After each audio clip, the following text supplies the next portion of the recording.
હોય છે, વિદ્વાનમાંય હોય છે, બુદ્ધિમાનમાંય હોય છે અને બુદ્ધુમાંય હોય છે. આ ભાગવત કથા આ બહુ પ્રેક્ટિકલ થઈ ગયેલા માણસને ઇમોશનલ બનાવનારી કથાઓ છે. જેમ જેમ ભાગવતનું શ્રવણ કરતા જાઓ, તમારી એ ઉત્તમતઃ લાગણીઓ જે આજ સુધી ક્યારે વાપરી નહોતી, ક્યાંક હૃદયના ખૂણામાં દબાયેલી પડી હતી, એ ભાગવત સાંભળતા સાંભળતા જાગૃત થઈ જાય છે. ભગવાન માટેની લાગણીઓ, ઘણી લાગણીઓ એવી છે જે સંસાર માટેની છે, અને કેટલીક લાગણીઓ એવી છે જે ઈશ્વર માટે તમારા હૃદયમાં ઈશ્વરે આપેલી છે. અને એ લાગણીઓના તાર જ્યારે રણઝણે છે ને, ત્યારે એક જુદો જ આનંદનો અનુભવ જીવને થાય છે. ગઈકાલે પ્રભુના વિવાહનો પ્રસંગનો આનંદ માણી રહ્યા હતા. આપણે ત્યાં અનેક પ્રકારની વિવાહોની કથાઓ છે. ગઈકાલે રૂક્ષ્મણી વિવાહનો આનંદ લીધો. પ્રભુ સંબંધી તુલસી વિવાહ છે, રૂક્ષ્મણી વિવાહ છે, અન્ય વિવાહોની કથા આવે છે, અને ત્રીજો વિવાહ ખેલ છે. 3 પ્રકારના પ્રસિદ્ધ વિવાહો છે. પહેલો તુલસી વિવાહ. ભાગવત કથામાં તુલસી વિવાહનો ઉત્સવ નથી હોતો, રૂક્ષ્મણી વિવાહનો ઉત્સવ હોય છે.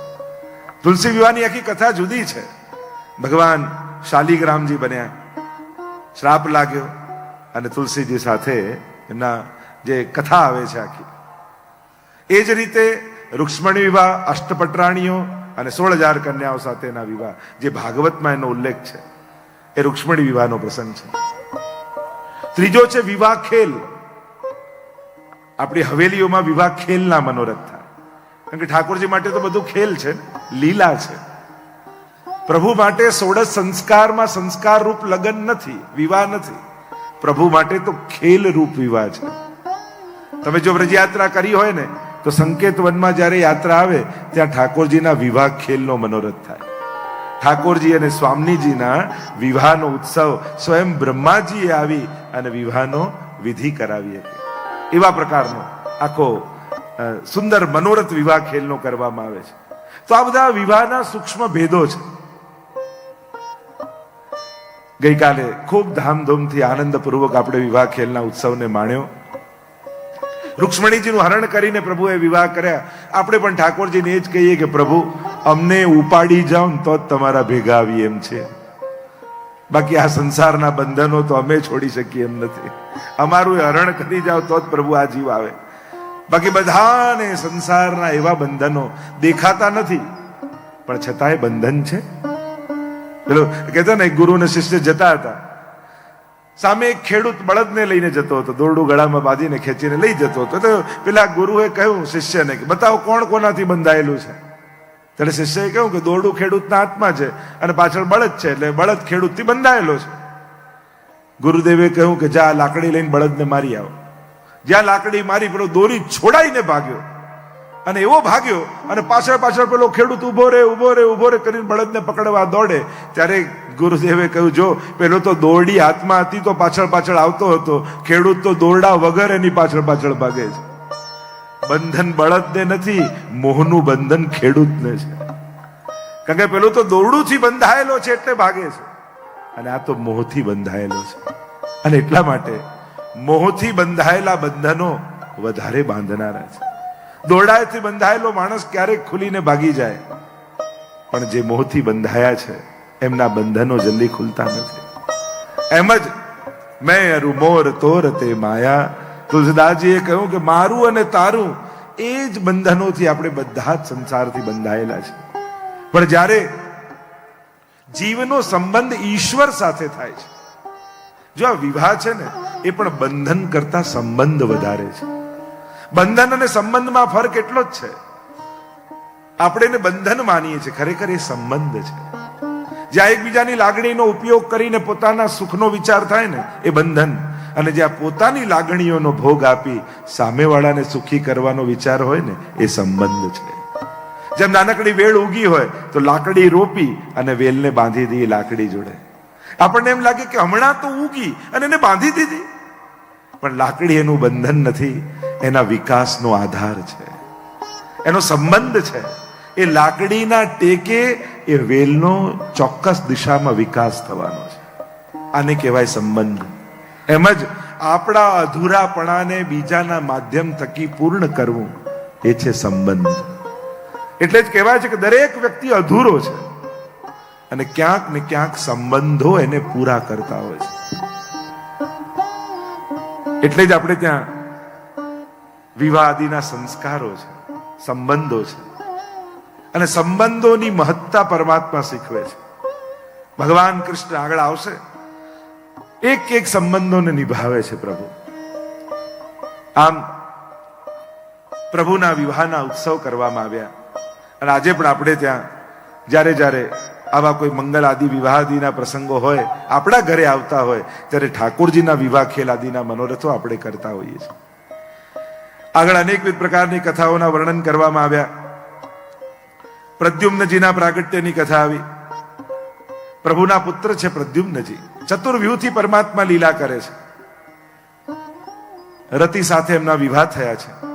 પ્રદ્યુમ્નજી એ અલૌકિક કામદેવનો અવતાર છે. વસંત પંચમી આવે ને ત્યારે કળશનું પૂજન કરવામાં આવે. ત્યારે વસંત ઋતુ શરૂ નથી થતી હોતી. વસંત પંચમી વસંત ઋતુ નથી હોતી, પણ એ વસંત પંચમીના દિવસે અલૌકિક કામદેવ એટલે પ્રદ્યુમ્નજીના પ્રાગટ્યનો દિવસ છે. એટલે કળશનું પૂજન કરવામાં આવે છે. કારણ કે એક છે લૌકિક કામ, એક છે અલૌકિક કામ. વૃત્રાસુર ચતુશ્લોકીમાં વૈષ્ણવના ધર્મ, અર્થ, કામ અને મોક્ષ આ ચારે વૃત્રાસુર ગણાવે છે. ત્યારે કામ પુરુષાર્થને ગણાવતા વૃત્રાસુર બહુ સુંદર વાત કરે છે. ભક્તનો કામ કેવો હોય? ભક્તની અંદર કામના નહીં પણ ભાવનાઓ હોય. અજાત પક્ષા ઇવ માતરમ ખગા સ્તન્યમ યથાવ સતરાક્ષ પ્રિયમ પ્રિયેવ વ્યુષિતમ વિષન્ના मनोरविंदा क्षदिदृक्षते त्वां। प्रभु आपको मिलने की कांक्षाएं हमारे मन में जागे। સૌથી ઉત્તમ કામના કઈ? તો કે ભગવાનને મેળવવાની કામના એ સર્વોત્તમ કામના છે. અહીંયા વૃત્રાસુર એ કામનાની ઈચ્છા કરે છે. અજાત પક્ષા યુ માતરમ ખગા. નાના નાના ચકલીના બચ્ચા હોય અને માં માળામાં બચ્ચાઓને મૂકી હજી પાંખો ફૂટી ન હોય અને ચણ લેવા માટે ગઈ હોય અને માને આવતું જુએ ને ત્યારે બચ્ચાઓ કેવા ચી ચી ચી ચી કરી આખું આકાશ ગજવી દે.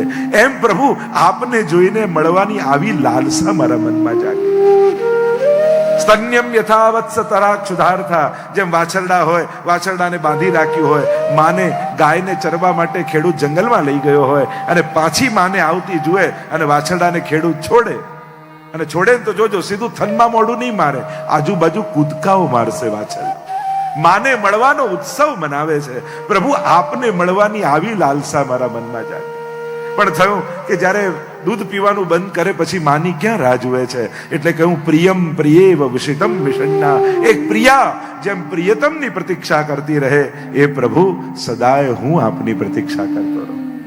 લોકો કહેતા ને, એક સ્ત્રી, એક કન્યા પોતાના પ્રિયતમને સામે જોયો અને મળવા માટે દોડી અને નીચે એક વ્યક્તિ નમાજ પડતો હતો ને વળેલો હતો. એના પીઠ ઉપર પગ દઈને દોડી ગઈ. પાછી વળીને આવી ત્યારે પેલા એ કહ્યું કે તને આટલું ભાન નથી? હું નીચે નમાજ પડતો હતો મારી પીઠ ઉપર પગ મૂકીને તું દોડી ગઈ, આટલું તને ભાન નથી? ત્યારે પેલી કન્યાએ કહ્યું, ક્ષમા કરજો, પણ હું મારા લૌકિક પ્રિયતમને મળવા દોડી તોય મને ભાન ન રહ્યું કે નીચે કોણ છે. તો તમે તો તમારા અલૌકિક પ્રિયતમને મળી રહ્યા હતા, તમને કેમ ભાન રહ્યું કે ઉપરથી કોઈ ગયું છે? જાકો મન લાગ્યો ગોપાલ સો તાહી और कैसे भावेरी। लेकर मीन दूध में राखो जलविन सचु नहीं पावेरी। जो सुरार અને ભૂમિ ચલત હૈ પીર ન કાહુ જનાવેરી. જેનું મન ઠાકોરજીમાં લાગી ગયું હોય, પેંડો ખાઓ ને પછી દૂધ નાખેલું, ખાંડ નાખેલું દૂધ પીઓ ને તોય ફીકું લાગે. એમ જેને પ્રભુના નામનો પેંડો ચાખી લીધો ને એને સંસારના ગમે તેવા સુખો આપો એ બધા ફીકા જ લાગે છે. કારણ કે એનાથી ગળ્યું ચાખી લીધું. સંસારની અનુકૂળતાઓ સંસારીને સુરક્ષા આપે. જ્યારે સંસારમાં બધું ગોઠવાઈ જાય ને, બધું આર્થિક રીતે, સામાજિક રૂપે, બધું ગોઠવાઈ જાય અને બધું અનુકૂળ હોય, ત્યારે સંસારીને સુરક્ષા લાગે, ભક્તને ભય લાગે. ભક્તને એમ લાગે કે આટલું બધું અનુકૂળ, ક્યાંક મારું મન સંસારમાં ન લાગી જાય. એને તો એની ચિંતા થઈ જાય. પ્રભુ સુખ આપવા લાગે ને તો એને ચિંતા થઈ જાય કે પ્રભુ પરીક્ષા ન કરતા ક્યાંક મારું મન લૌકિક સુખમાં ન જતું રહે. કુમનદાસ આદિની વાર્તામાં આવે છે ને, રાજા માનસિંહ આવ્યા અને સોનાની આરસી આપવા લાગ્યા અને કુમનદાસ કહે, અરે આ મારે કોઈ એવી વસ્તુ ન જોઈએ કે જેનાથી મારું મન ભગવાનને છોડીને વસ્તુમાં જાય. ભગવતીઓ માટે એ જ ભય છે. જેમ કોઈ કન્યા 12માંથી પાસ થઈને કોલેજમાં આવી અને કોલેજનો પહેલો દિવસ છે એટલે એને થાય કે પહેલો દિવસ કોલેજનો, અને થોડો બીક લાગે એટલે એમ થાય પપ્પા તમે મૂકવા આવજો ને. બેનપણીઓને ભેગી કરે કે ચાલો ને તમે લોકો મારી જોડે આવજો ને, અને બધાને લઈને જાય. પણ 1 વર્ષ થયું કોલેજમાં અને એને કોઈની જોડે પ્રેમ થઈ જાય તો એને એમ થાય આજે પપ્પા ભેગા ના આવે તો સારું, આજે બેનપણીઓ ભેગી ના આવે તો સારું. જે સુરક્ષા લાગતા હતા, પ્રેમ થયા પછી એ જ બંધન લાગવા માંડે. એમ જ સંસાર જે સુરક્ષા આપતું હતું, પ્રભુમાં પ્રેમ પ્રગટ્યા પછી એ જ બંધન લાગવા માંડે. એટલે જ ભક્તોની નિષ્કંચનતા એ એના ભાગ્યનું ફળ નથી હોતું, એની પસંદગી હોય છે. એમની નિર્ધનતા એમણે પસંદ કરેલી હોય છે. પ્રભુ માટેની જાગેલી આ કામના, આ પ્રદ્યુમ્નજી અલૌકિક કામદેવનો, એમ રામાયણમાં એવી કથા આવે છે કે જ્યારે મહાદેવજીને મોહિત કરવા માટે કામદેવ ગયો અને મહાદેવજીએ ત્રીજું લોચન ખોલ્યું અને બળીને ભસ્મ થઈ ગયો. એટલે જ કામદેવનું એક નામ છે અનંગ, જેને અંગ નથી, શરીર નથી. અનંગ કોટી લાજે, એમ કહીએ ને કે કરોડો કામદેવ જેવા. અને મહાદેવજીએ ભસ્મ કરી દીધો એટલે એની પત્ની રતી રડતી રડતી આવીને કહેવા લાગી કે મહારાજ, મારા પતિ મને ક્યારે મળે? કહ્યું જબ જદુ બંસ કૃષ્ણ અવતારા, કૃષ્ણ તનય હોય પતિ તોરા. જ્યારે કૃષ્ણ અવતાર થશે ત્યારે એના પુત્ર રૂપે તને તારા પતિ પાછા મળશે. એટલે ભગવાન શ્રી કૃષ્ણના પુત્ર રૂપે આ પ્રદ્યુમ્નજી પ્રગટ થયા. અલૌકિક કામદેવ. અને સમરાસુર લૌકિક કામદેવ છે. યમનાષ્ટકમાં પણ મહાપ્રભુજી આ વસ્તુનો ઉલ્લેખ કરે છે. નમામિ યમુનામહં सकल सिद्धि है तुम मुदा मुरारी पद पंकज स्फुरद मंदरे नोत्कटा तटस्थ नवकानन प्रकट मोद पुष्पांबुना सुरासुर सुपूजित स्मरपितु श्रियं बिभ्रतिम्. યમનાષ્ટકમાં મહાપ્રભુજી આજ્ઞા કરે, સ્મરપિતુ શ્રિયમ બિભ્રતિમ. સ્મર એટલે કામદેવ, એના પિતા એટલે શ્રી કૃષ્ણ, અને શ્રિયમ બિભ્રતિમ એટલે કે એની શોભાને ધારણ કરવા વાળા શ્રી યમુનાજી છે. એટલે શ્રી કૃષ્ણની શોભાને ધારણ કરવા વાળા યમુનાજી, એ વાતને કહેવા માટે મહાપ્રભુજી કહે છે સ્મરપિતુ, કામદેવના પિતા એવા શ્રી કૃષ્ણની શોભાને ધારણ કરવા વાળા. પ્રદ્યુમ્નજીની પ્રાગટ્યની કથા આવી. જન્મતાની સાથે લઈ ગયો અસુર અને દરિયામાં ફેંકી દીધા. માછલા ગળી ગયો, માછલું આવ્યું પાછું એની રસોડામાં, અને આ રતિ દાસી બનીને ત્યાં સેવા કરતી હતી. માછલી ચીરીને બાળક નીકળી. અને એવી કથા આવે છે, પ્રદ્યુમ્નજીની સેવા કરી, મોટા થયા અને રતિ સાથે વિવાહની કથા છે. આગળ પ્રભુના અન્ય વિવાહોની કથા આવી. સત્રાજીત નામનો યાદવ દ્વારિકામાં રહે છે. સૂર્યના ઉપાસક છે, એટલે સૂર્ય સમંતક નામનું મણિ એમને આપ્યું છે. અને એકવાર ગળામાં પહેરી એ મણિને ગયા સભામાં, અને એટલો એનો પ્રકાશ, એટલું એનું તેજ કે બધાને એમ લાગ્યું કે જાણે સાક્ષાત સૂર્ય નારાયણ અમારી સભામાં આવી ગયા. અને બધા ઉભા થઈ ગયા. ત્યારે દ્વારકાધીશે કહ્યું કે આ કોઈ સૂર્ય નથી, આ તો સત્રાજીત છે. મણિ પહેર્યું છે એટલે આવું તેજ છે. અને એને અપમાન જેવું લાગ્યું. અને આ મણિ રોજ 8 ભાર સોનું આપતું. આ મણિનો એવો પ્રભાવ હતો. ભગવાને એને સમજાવ્યું કે જો આ મણિ તું રાજ્યકોષમાં આપી દે તો આખી પ્રજા સુખી થાય. એક જ વ્યક્તિ પાસે ધન ભેગું થતું છે, એના કરતા સમગ્ર પ્રજામાં સુખ પહોંચે. પણ સત્રાજીતે વાત માની નહીં. એકવાર એના ભાઈ પ્રસેનને મણી આપેલો, ગળામાં બાંધીને પ્રસેન નીકળ્યો શિકાર કરવા માટે વનમાં. ગયો હતો શિકાર કરવા માટે, પણ પોતે શિકાર થઈ ગયો. આટલા સમય સુધી સત્રાજીતનો ભાઈ પ્રસેન પાછો આવ્યો નહીં, એટલે સત્રાજીતે આળ લગાડ્યું ભગવાન ઉપર કે આ કૃષ્ણને મણી જોઈતો હતો અને મેં ન આપ્યું તો મારા ભાઈને મારીને એણે મણી લઈ લીધું છે. જો આ દુનિયાએ તો ભગવાનને છોડ્યા નથી. અને એટલા માટે તમારે કોઈ સત્કર્મ કરવું હોય તો બહુ લોકોનું સાંભળશો ને તો સત્કર્મ કરી નહીં શકો. ક્યારેક તો પોતાના મનથી સંકલ્પિત થવું પડે. જે બહુ જ બધાનું સાંભળવા જાય સત્કર્મ કરી ન શકે. પોતાના વિચારોમાં દ્રઢ રહેવું પડે. સારું કરવા નીકળો તો દુનિયા વારે ઘડીએ તમને ચકાસે છે. પાપ કરવા નીકળો તો ટોળા ભેગા થઈ જાય છે. પણ જ્યારે જ્યારે સત્કર્મ કરવા નીકળો છો, અને એમ પણ ચકાસણી તો સોનાની જ થાય. લોઢું આવ્યું હોય તો કોઈ ચકાસવા બેસે નહીં, એમ કે આ તો મૂકી દો ને ખૂણામાં. તમને જો ચકાસે છે સમાજ, તો માનજો કે સમાજને તમારા પ્રત્યે આશા છે. કારણ કે સમાજ જલ્દીથી કોઈને સ્વીકારતો નથી, ઘણી વાર ચકાસીને સ્વીકારે છે. સત્કર્મ કરવા નીકળો, કોઈ શ્રેષ્ઠ કાર્ય કરવા નીકળો, ત્યારે સ્વીકારવાની વૃત્તિથી નીકળજો. દરેક પ્રકારના લોકો મળશે જ. તમારાથી વિરોધી વાત કરનારને પણ માન આપી શકો ને તો માનજો કે હા, તમે યોગ્ય છો કોઈ મોટું કાર્ય કરવા માટે. કારણ કે જે વ્યક્તિ પોતાનાથી જુદી વાતને ખેલદિલીપૂર્વક સ્વીકારી શકતો નથી ને, એ પછી બહુ આગળ જઈ શકતો નથી.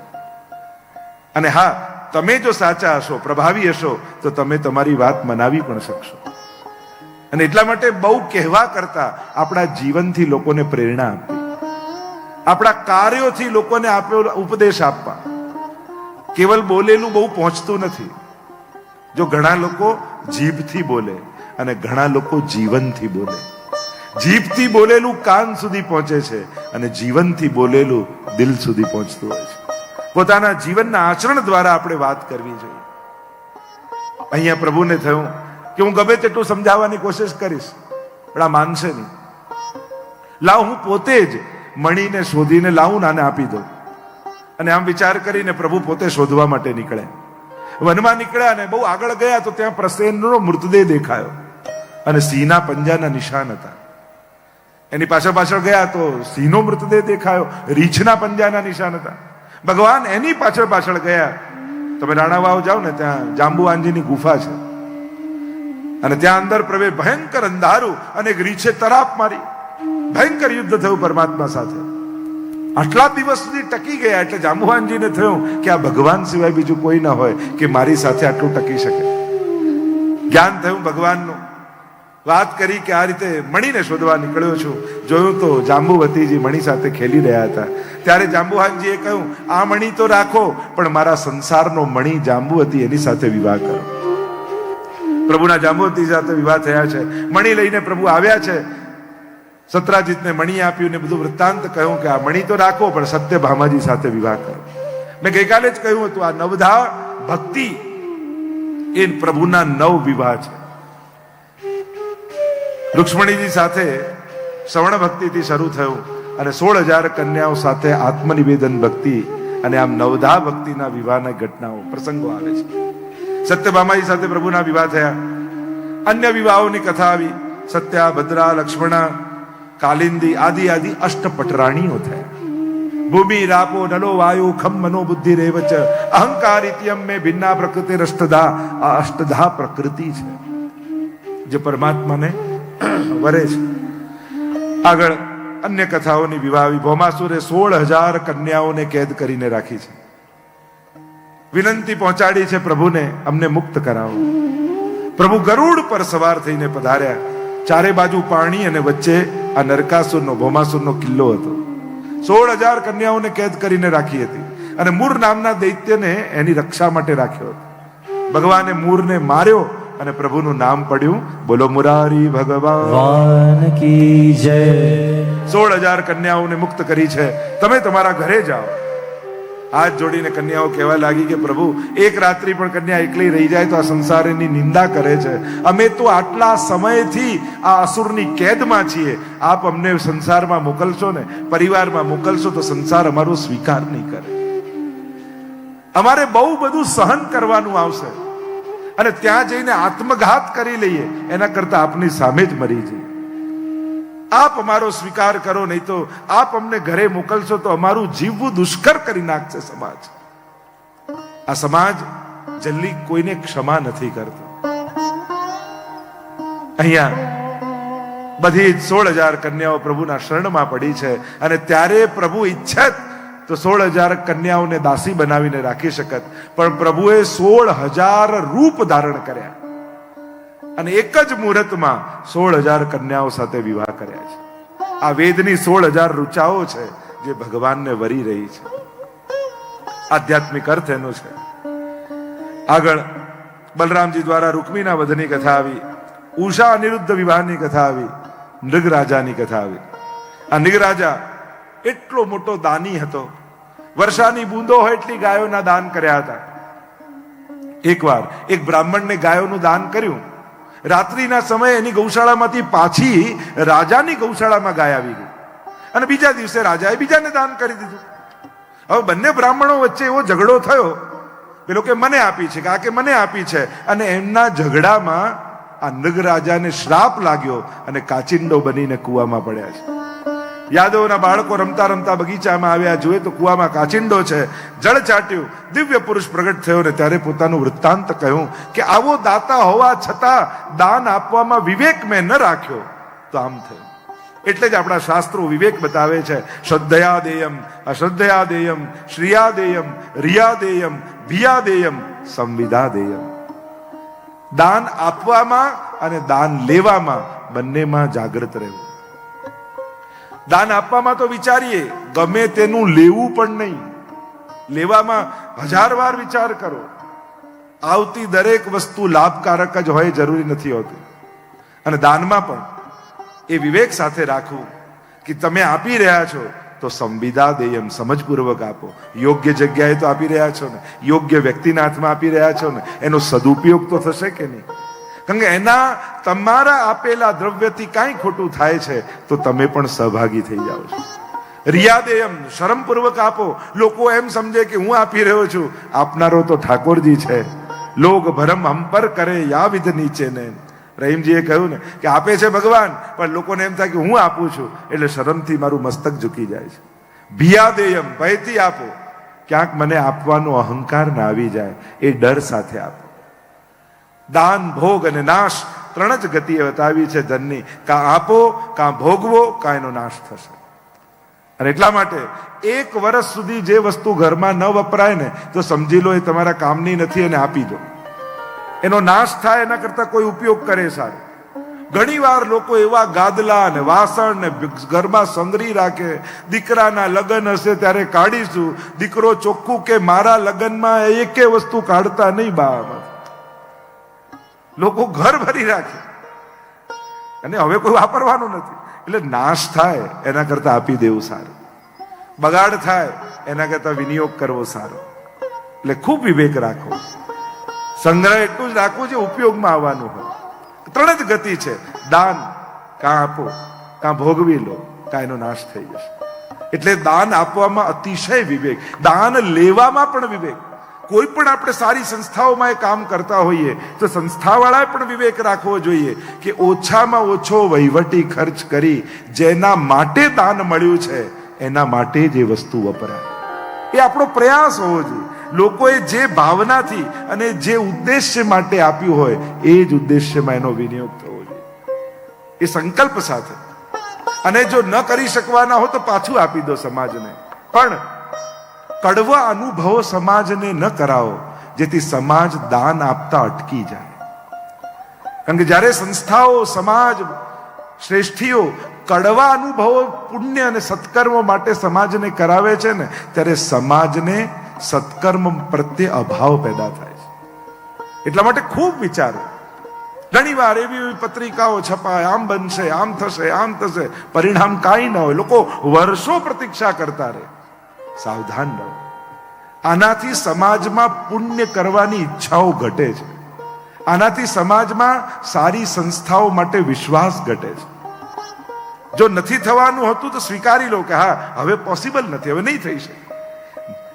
ટાળવા કરતા ના પાડી દેવી સારી.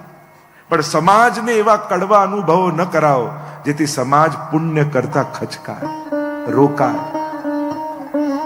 સંસ્થાઓમાં પણ પૈસા જાય ને તો નુકસાન નથી હોતું, પણ સારા વ્યક્તિઓ સંસ્થા છોડીને જાય ને એ બહુ મોટું નુકસાન હોય છે. એટલે સારા વ્યક્તિઓ સારી જવાબદારી અને સારા પદ ઉપર રહે એ સમાજની જવાબદારી છે. સારા વ્યક્તિઓને ગુમાવો નહીં. સંસ્થા માટે, રાજકીય દરેક ક્ષેત્રમાં સારા વ્યક્તિઓના હાથમાં નિર્ણયો રહે ને એ બહુ જરૂરી છે. કે જેના મન મોટા હોય ને એને જ મોટા પદ ઉપર બેસાડવા જોઈએ.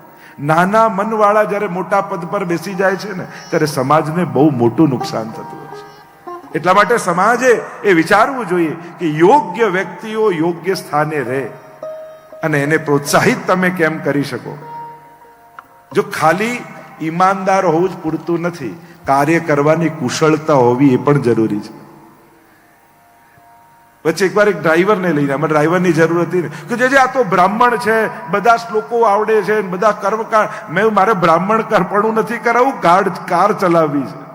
શ્લોકો આવડતા હોય પણ કાર ચલાવતા જ ના આવડતું હોય તો કામનું શું? જે વસ્તુ જેના માટે તમે રાખ્યા હોય એમાં કુશળ હોવો જોઈએ. અને મારી આગળ એ શ્લોકો બોલે, શ્લોકોનું મારે કરવું શું છે? કાર આવડે છે કે નહીં? એમ સમાજમાં આ સમાજને જ્યારે પ્રેરતા હોય લોકો, શ્રેષ્ઠીઓ, કારણ કે લોકસ તદનુ વર્તતે, ગીતાજીમાં ભગવાન કહે છે યદ યદ આચરત્રી શ્રેષ્ઠ તત્તદ દેવે તરો જના સ યદ પ્રમાણમ કુરુતે લોકસ તદનુ વર્તતે. જે શ્રેષ્ઠીઓ આચરે છે લોકો એને ફોલો કરે છે. સમાજમાં ફોલોઅર્સ વધારે છે અને એટલા માટે શ્રેષ્ઠીઓએ બહુ સાવધાન રહેવું. કારણ કે જ્યારે ઊંચા પદ ઉપર ને શ્રેષ્ઠ સ્થાને બેસેલા લોકો ભૂલ કરે છે ત્યારે સમાજને બહુ મોટો આઘાત લાગતો હોય છે. બહુ મોટું સમાજમાં વિચારો, સત્કર્મો માટેનો એક ખૂબ પાછું પડી જાય સમાજ, એવા સમાજના વાતાવરણ ઘર સર્જાતા હોય છે. અને એટલા માટે બહુ જ, જો હાથની ઘડિયાળ મોડી પડે ને તો એક જ માણસ મોડો પડે, પણ ગામનું ટાવરની ઘડિયાળ મોડી પડે ને તો આખું ગામ મોડું પડે. એટલા માટે કોઈ સાધારણ વ્યક્તિ ભૂલ કરે તો સમજાય, પણ ધર્મ ક્ષેત્રે, મોટા ક્ષેત્રે, સંસ્થા ક્ષેત્રે મોટા પદ પર બેસેલા વ્યક્તિઓ ભૂલ કરે ને તો આખા સમાજને ભોગવવાનું આવતું હોય છે. એટલે શ્રેષ્ઠ સ્થાને બેસેલા વ્યક્તિથી ભૂલ ન થઈ શકે, કારણ કે એ ભૂલ એની એકલાને ભોગવવાની નથી હોતી, આખા સમાજે ભોગવવાની હોય છે. એટલા માટે નિતાંત આવશ્યક છે. સમાજમાં પ્રેરણા કોને બનાવો છો તમે? શ્રેષ્ઠીઓના સન્માન થવા જોઈએ. હું તો કહું નામે લખાવા જોઈએ. લોકો એમ કે ગુપ્ત દાન કરો, બરાબર છે, એની મહત્તા છે. ધર્મે યશ માટે પણ ખર્ચવાનું કહ્યું છે. સારા વ્યક્તિઓ જેણે સત્કર્મ કર્યા હોય, યોગદાન કર્યા હોય, એને સંસ્થાઓમાં નામ લખાય તો એની આવતી પેઢી એ સંસ્થાઓ સાથે જોડાય.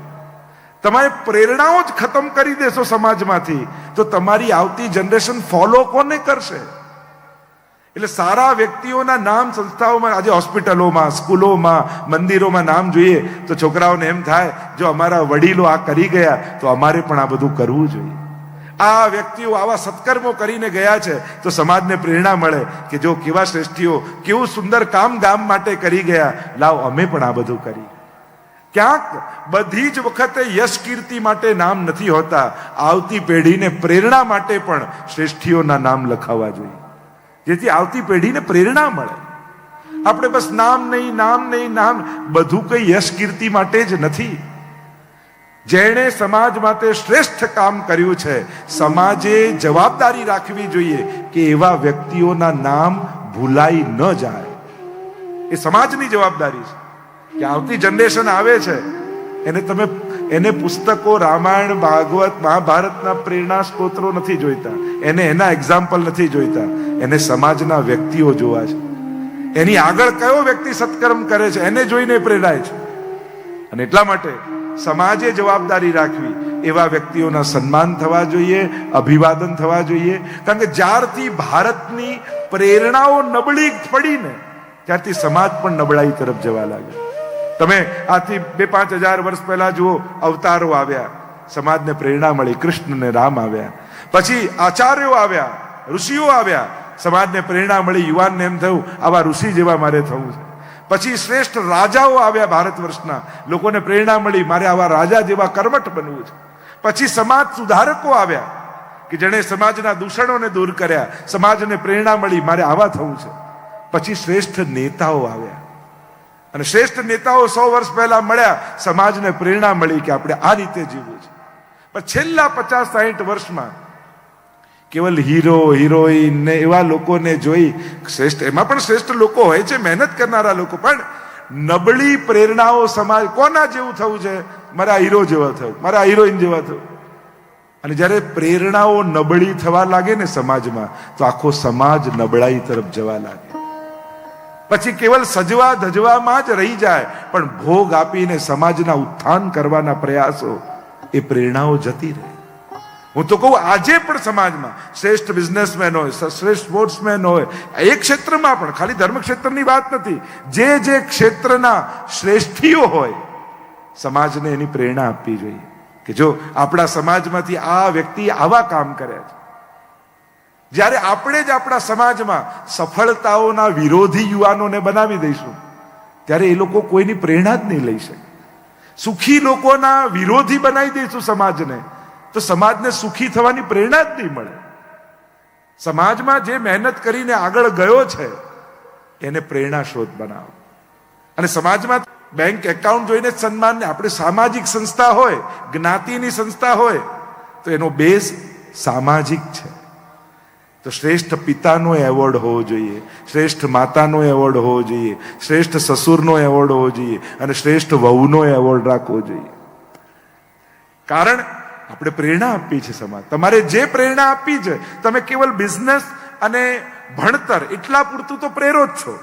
શ્રેષ્ઠ વિદ્યાર્થીનું સન્માન કરો, શ્રેષ્ઠ બિઝનેસમેનનું સન્માન કરો, પણ તમે ઈચ્છો છો કે અમારો સમાજ આ રીતે સંબંધોમાં ગૂંથાયેલો રહે, તો જેણે પોતાના આખા પરિવારને જોડીને રાખ્યો હોય એ પિતાને એવોર્ડ મળવો જોઈએ કે એણે કેવા સાંકળીને રાખ્યા. જેણે શ્રેષ્ઠ વહુએ આખો પરિવારને જોડીને રાખ્યો હોય, તો શ્રેષ્ઠ વહુનો એવોર્ડ હોવો જોઈએ, જેથી તમે સમાજને પ્રેરી શકો સંબંધો માટે.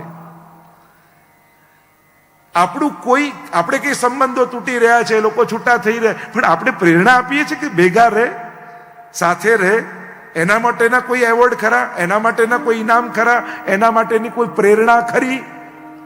સમાજ માટે સ્ટેજ ઉપર એવા લોકોના સન્માન ખરા કે જે ઘર માટે ઘસાઈ અને અગરબત્તીની જેમ છેક સુધી ઘસાતો રહીને આખા ઘરને સુગંધિત કરતો રહ્યો હોય? એવા વ્યક્તિનું કઈ અભિવાદન ખરું? થવું જોઈએ, જ્ઞાતિઓ દ્વારા થવું જોઈએ. તો આવતી પેઢીને પ્રેરણા મળશે, જો આણે ઘર કેવું સાચવ્યું, મારે પણ આમ કરવું જોઈએ. लिहाज आंखों का रिश्तों का डर नहीं रहता, लिहाज आंखों का रिश्तों का डर नहीं रहता, जब किसी एक शख्स के हाथ में घर नहीं रहता. ઘરમાં કોઈ એક ખીલા જેવો વ્યક્તિ હોય ને, પહેલા આપણા જૂના ઘરોમાં કોઈ વડીલ હોતા હતા, અને એને કારણે ભલે ભયથી, માનથી, સન્માનથી, જે રીતે પણ આખા ઘરને બાંધીને રાખતા, અને એટલે બધું જોડાયેલું રહેતું. પહેલા લોકોના સંબંધો જોડવા માટે પણ એવા વચ્ચે સંબંધી હોતા કે જે ક્યાંક સગપણ ગોતી લાવે. હવે તો કોઈ કોઈની વચ્ચે પડવા તૈયાર નથી થતું કે ક્યાંક બગડે તો મારું નામ આવે, અને એટલે જ તો હવે પછી મેટ્રિમોની આ બધું ચલાવવું પડે છે. એ વચલા લોકો જે કડી રૂપ હતા સમાજમાં, કે ઘરમાં કોઈ ઝઘડો થયો હોય ને તો જ્ઞાતિમાં કોઈ એક વડીલ હોય અને બધા ભાઈઓ એની જોડે જઈને બેસે અને સમાધાન કરી દેતા. કારણ કે કોર્ટ ક્યારે પણ સમાધાન નહીં આપે, ત્યાં તો લડવું જ પડે. સમાધાન તો કોઈ વડીલ, કોઈ મહાપુરુષ, કોઈ ગુરુ પાસે બેસે. હવે તો જજો મોકલે છે ગુરુજનો પાસે. અમારી પાસે ઘણી વાર કે જજોએ કહ્યું તમારા કોઈ ગુરુ હોય ને એની પાસે બેસીને સમાધાન કરી લો, બાકી અહીંયા કઈ મેળ પડવાનો નથી.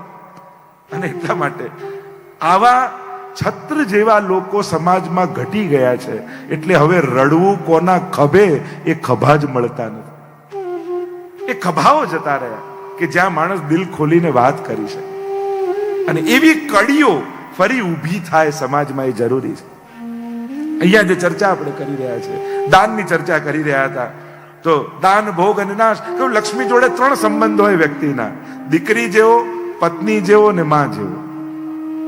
ઘણા માની જેમ પગે લાગીને સાચવીને રાખે, ઘણા પત્નીની જેમ કેવલ પોતાના જ ઉપયોગમાં એનો વાપરે, અને ઘણા શ્રેષ્ઠ એ છે જે દીકરી લક્ષ્મીને માની યોગ્ય વરને જોઈને પરણાવી દે. અને તમારી લક્ષ્મી માટે ભગવાનથી ઉત્તમ યોગ્ય વર કોણ હોય? સત્કાર્યો અને સદભાવનાઓથી ઉત્તમ વર કોણ હોય? એટલે સત્કાર્ય ને વર ગોતી અને એની જોડે લક્ષ્મીને પરણાવી દે, એ જ શ્રેષ્ઠ સંબંધ છે. અને ઘણા અહીંયા શ્રેષ્ઠીઓ બેઠા, અમારા મૌલેશભાઈ ને બધા જે રીતે સમાજ માટે ને બધા અગ્રગણ્યો કાર્ય કરી રહ્યા છે, ખરેખર ખુશી થાય આપણને કે જે રીતે પોતપોતાના ક્ષેત્રમાં, પોતપોતાના સ્થાનોમાં જ્યાં જ્યાં પણ થતું હોય શુભ કાર્ય લોકો આગળ આવીને કરે છે. અને એ બદલ પટેલ સમાજ માટે તાળીઓ વગાડો. ખરેખર એક ઉદાહરણ બધી જ જ્ઞાતિઓ માટે પટેલ સમાજ બન્યું છે. ઠેર ઠેર વિદ્યાર્થી ભવનો, હોસ્પિટલો, સ્કૂલો, પોતપોતાના નિવાસ વાડીઓ જે રીતે નિર્માણ કરી છે તમારા સમાજે, એ ખરેખર અન્ય જ્ઞાતિઓ માટે પ્રેરણા લેવા જેવું છે.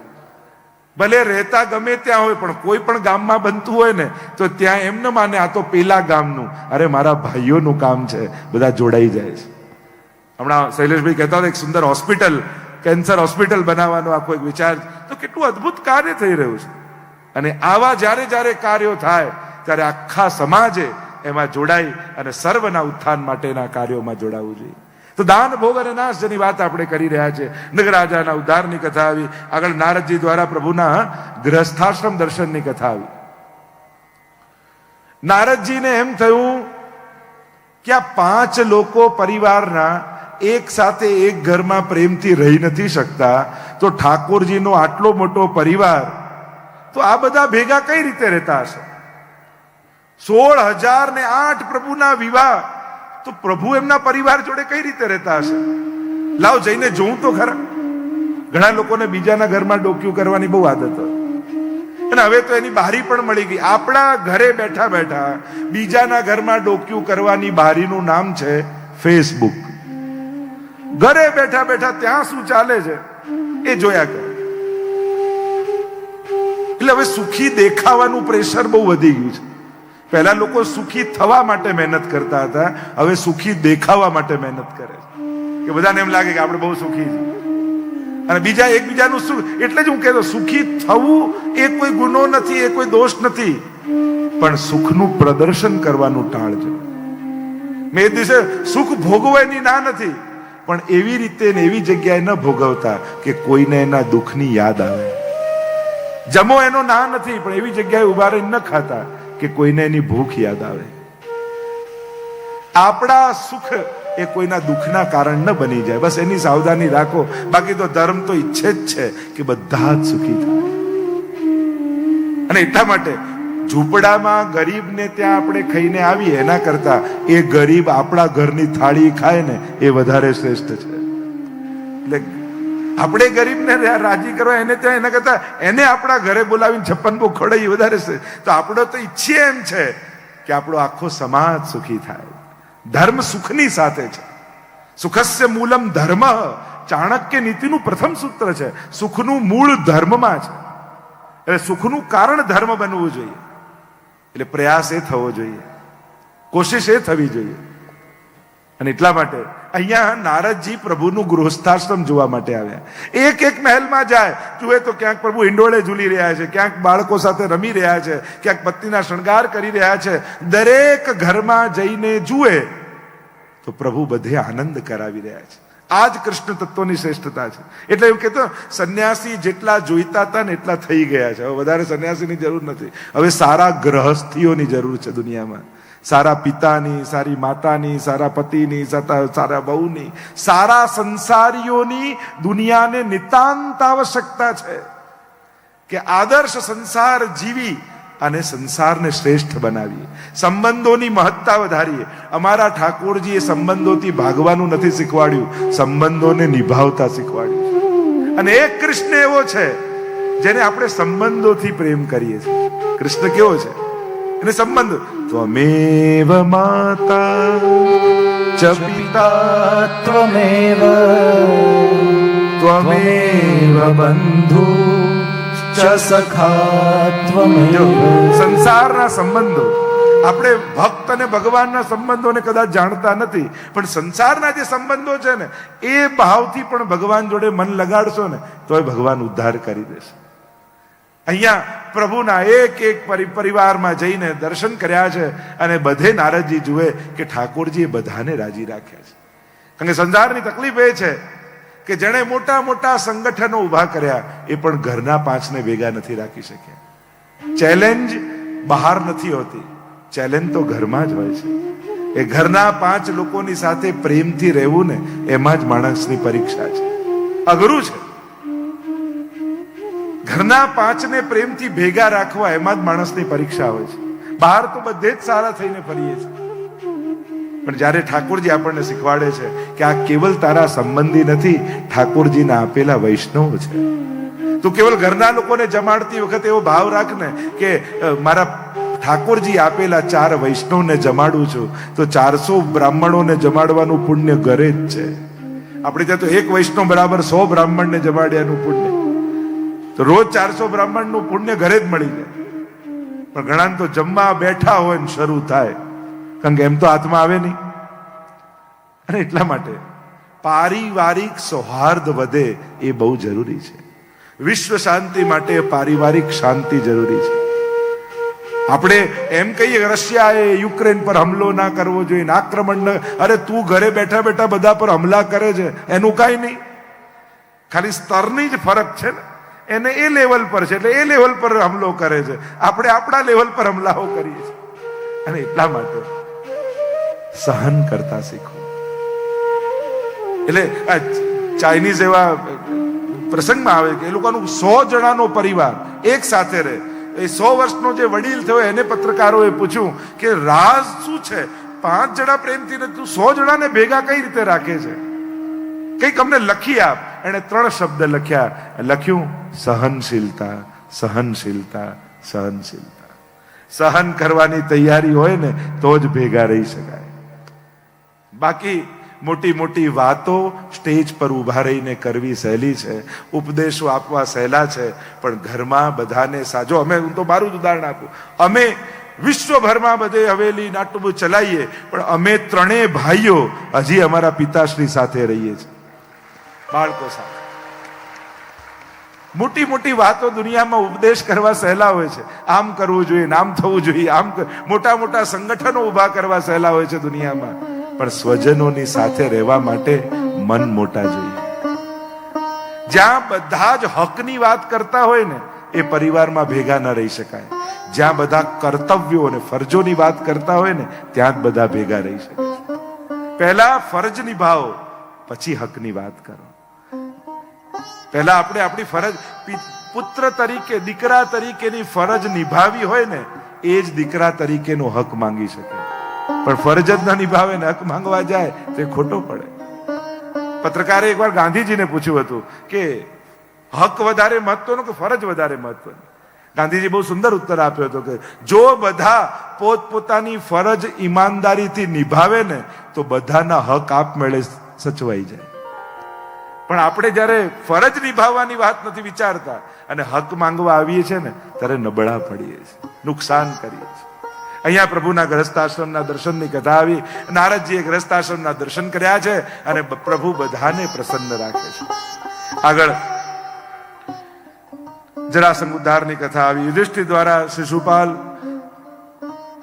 રાજસુ યજ્ઞ કર્યો, શિશુપાલ આવ્યો છે. અગ્ર પૂજા કોની કરવી યજ્ઞમાં? અને સર્વાનુમતે નક્કી થયા ઠાકોરજી કૃષ્ણની અગ્ર પૂજા કરવી જોઈએ.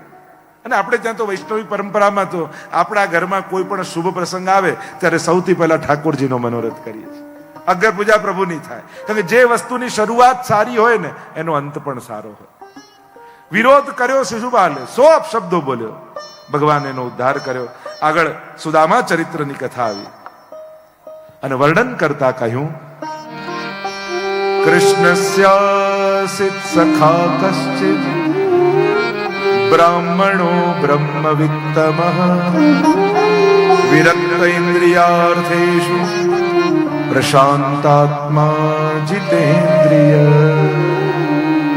કૃષ્ણસ્યાસિત સખા કશ્ચિદ. કૃષ્ણનો કોઈ એક સખા, નામ નથી આપ્યું. અન્ય પુરાણોથી નામ મળે કે સુદામાજી, બાકી અહીંયા નામ નથી આપ્યું. કૃષ્ણનો કોઈ એક સખા. બ્રાહ્મણો બ્રહ્મવિત્તમઃ. બ્રાહ્મણ છે, લૌકિક ધન નથી, પણ બ્રહ્મવિત્ત છે. બ્રાહ્મણ પાસે એના નિયમનું, એના ભજનનું, એના તપનું ધન હોવું જોઈએ. જેટલું ભગવત નામ બ્રાહ્મણ વધારે ને એટલું એનો પ્રભાવ વધતો જાય, તો જ એના આશીર્વાદમાં પ્રભાવ આવે. બ્રહ્મવિત્ત વિરક્ત ઇન્દ્રિયાર્થ છે. બહુ લવલુપતા નથી ઇન્દ્રિયોની, બહુ ઈચ્છાઓ ને મહેચ્છાઓ નથી. પ્રશાંત આત્મા જે પોતાનાથી તૃપ્ત હોય ને એને જગત સામે ને સંસાર સામે આંખ માંડીને રાહ ન જોવી પડે, એને આકાંક્ષા ન રાખવી પડે. જે પોતાનાથી જેને અસંતોષ છે ને એ બધા પાસે માંગતો ફરતો રહે. એટલે પોતાનાથી તૃપ્ત અને પ્રસન્ન હોવું નિતાંત આવશ્યક છે. તમે પોતાનાથી ખુશ છો? કારણ કે જો તમે પોતાનાથી ખુશ નહીં હો ને તો બીજો કોઈ તમને ખુશ નહીં કરી શકે. તો કે પેલું એક સ્ત્રી પરણીને આવી ત્યારે પતિએ કહ્યું કે પતિને કહેવા લાગી કે તમે મને ખુશ કરશો ને, સુખી કરશો ને? ત્યારે પતિએ કહ્યું તું કહીશ એવું ઘર બાંધી આપીશ, તું કહીશ એવું ગાડી લાવી આપીશ, તું કહીશ એવા કપડાં ને દાગીના લાવી આપીશ, પણ સુખી થતા તને ન આવડ્યું ને તો તારા સિવાય તને બીજું કોઈ સુખી નહીં કરી શકે. એ તો તારે જ શીખવું પડશે. વસ્તુ અને વ્યવસ્થા ગોઠવી આપીશ, પણ સુખી થતા તો તને જ આવડવું જોઈએ. એમ બુદ્ધિથી, મહેનતથી, લોકોની સહાયતાથી વ્યવસ્થાઓ કરી શકીએ, પણ સુખી થવાની સમજણ તો આપણી અંદર જ જોઈએ. અને એના માટે સત્સંગની જરૂર છે, એના માટે કથાની જરૂર છે કે મળેલા સગા સંબંધી પદાર્થો સંજોગો એની વચ્ચે સુખી કેમ રહી શકાય. એ કળા આપણને ભાગવત શીખવાડે છે. પ્રશાંત આત્મા જીતેન્દ્રિય. અયાચક વ્રત લીધું છે સુદામાએ, માંગીશ નહીં. પત્ની કહે નાથ તમારા તપ વ્રત નિયમ હું સન્માન કરું છું એનું, હું ભૂખી સુઈ જાઉં, પણ રાત્રે જ્યારે બાળકો ભૂખ્યા સૂતા હોય, મારી પાસે દૂધ માંગે ને પાણીમાં લોટ ભેળવી અને હું એમને પીવડાવું ને ત્યારે નાથ એ બાળકોનું મુખ મારાથી જોવાતું નથી. મેં સાંભળ્યું છે કે દ્વારિકાનો ધીશ, દ્વારિકાનો નાથ તમારો મિત્ર છે. માંગો એમ નથી કહેતી, મેં તો એમ સાંભળ્યું છે કોઈ એકવાર એના દર્શન કરી લે ને તો એ જન્મ જન્મનું દારિદ્ર ટળી જાય છે. એકવાર મળવા તો જાઓ. રોજ જ્યારે પત્ની આવું કહેવા લાગી ને ત્યારે સુદામાને એમ થયું હમણાં પત્ની નથી કહેતી, પ્રભુને ઈચ્છા થઈ લાગે છે મને મળવાની, અને એટલે જ પતિની જીભ પર બેસીને મને બોલાવી રહ્યો છે મારો નાથ. જો ઘણીવાર ભગવાન છે ને સીધા આપણને ન કહે, પણ કોઈની જીભ પર બેસીને આપણને કહેવડાવે. એ આપણી સમજ જોઈએ કે હમણાં આ વ્યક્તિ નથી બોલ્યો, ઈશ્વર મને કંઈક સંકેત કરી રહ્યો છે, ભગવાન મને કોઈ ઈશારો કરી રહ્યા છે, એ સમજણ આપણી જોઈએ. સુદામાને થયું કે પ્રભુને મળવાની ઈચ્છા થઈ લાગે છે એટલે આના મોઢે મને આમંત્રણ આપી રહ્યા છે. સુદામાએ કહ્યું તું આટલા દિવસથી કહે છે ને કાલે જ હું જઈ આવું, પણ ખાલી હાથે કેમ જાઉં? આવા દરિદ્રતાની વચ્ચે પણ ભગવાનને શું આપીશ એનું જેને ચિંતન હોય ને એ જ ભગવાનનો મિત્ર થઈ શકે છે. મારા પ્રભુને હું શું આપીશ, ખાલી હાથે કેમ જાઉં? ત્યારે 4 મુઠ્ઠી તાંદુલ ભરી આપ્યા. બીજા દિવસની સવાર પડી છે, એક ધોતી એક ઉપરણો, હાથમાં લીધી લાકડી, તાંદુલની પોટલી બાંધીને પીઠ પર લટકાવી અને ચાલ્યા સુદામા દ્વારિકાધીશને મળવા માટે. ચાલતા ચાલતા ચાલતા ચાલતા જ ગયા. તડકો છે, તાપ લાગ્યો, થાકી ગયા છે, ભૂખ્યું પેટ છે, એક વૃક્ષની છાયડામાં સૂઈ ગયા. અને પ્રભુ વિચાર કરે કે મારો મિત્ર મને મળવા આવે, એ 10 ડગલા ચાલે તો 90 ડગલા હું એને ચલાવું. યોગ નિંદ્રામાં સુડાવીને ઉપાડીને દ્વારિકાના નગરની બહાર મૂકી દીધા. સુદામાની આંખ ખુલી, જુએ તો ચળકતી સોનાની દિવાલો. પૂછ્યું આ કયું નગર છે? અરે આ તો દ્વારિકાધીશની સોનાની દ્વારિકા છે. અરે હું આવી પણ ગયો, ખબર ન પડી. પૂછતા પૂછતા દ્વારિકાધીશનો મહેલ ક્યાં છે આવ્યા. મહેલની બહાર જ્યાં ભીતર પ્રવેશવા જાય દ્વારપાલોએ રોક્યા. કોણ છો? કોનું કામ છે? કેમ આવ્યા છો? અરે દ્વારિકાધીશનો મિત્ર છું, સુદામા મારું નામ છે. એકવાર જઈને દ્વારિકાધીશને કહો કે એમનો મિત્ર બહાર ઉભો છે.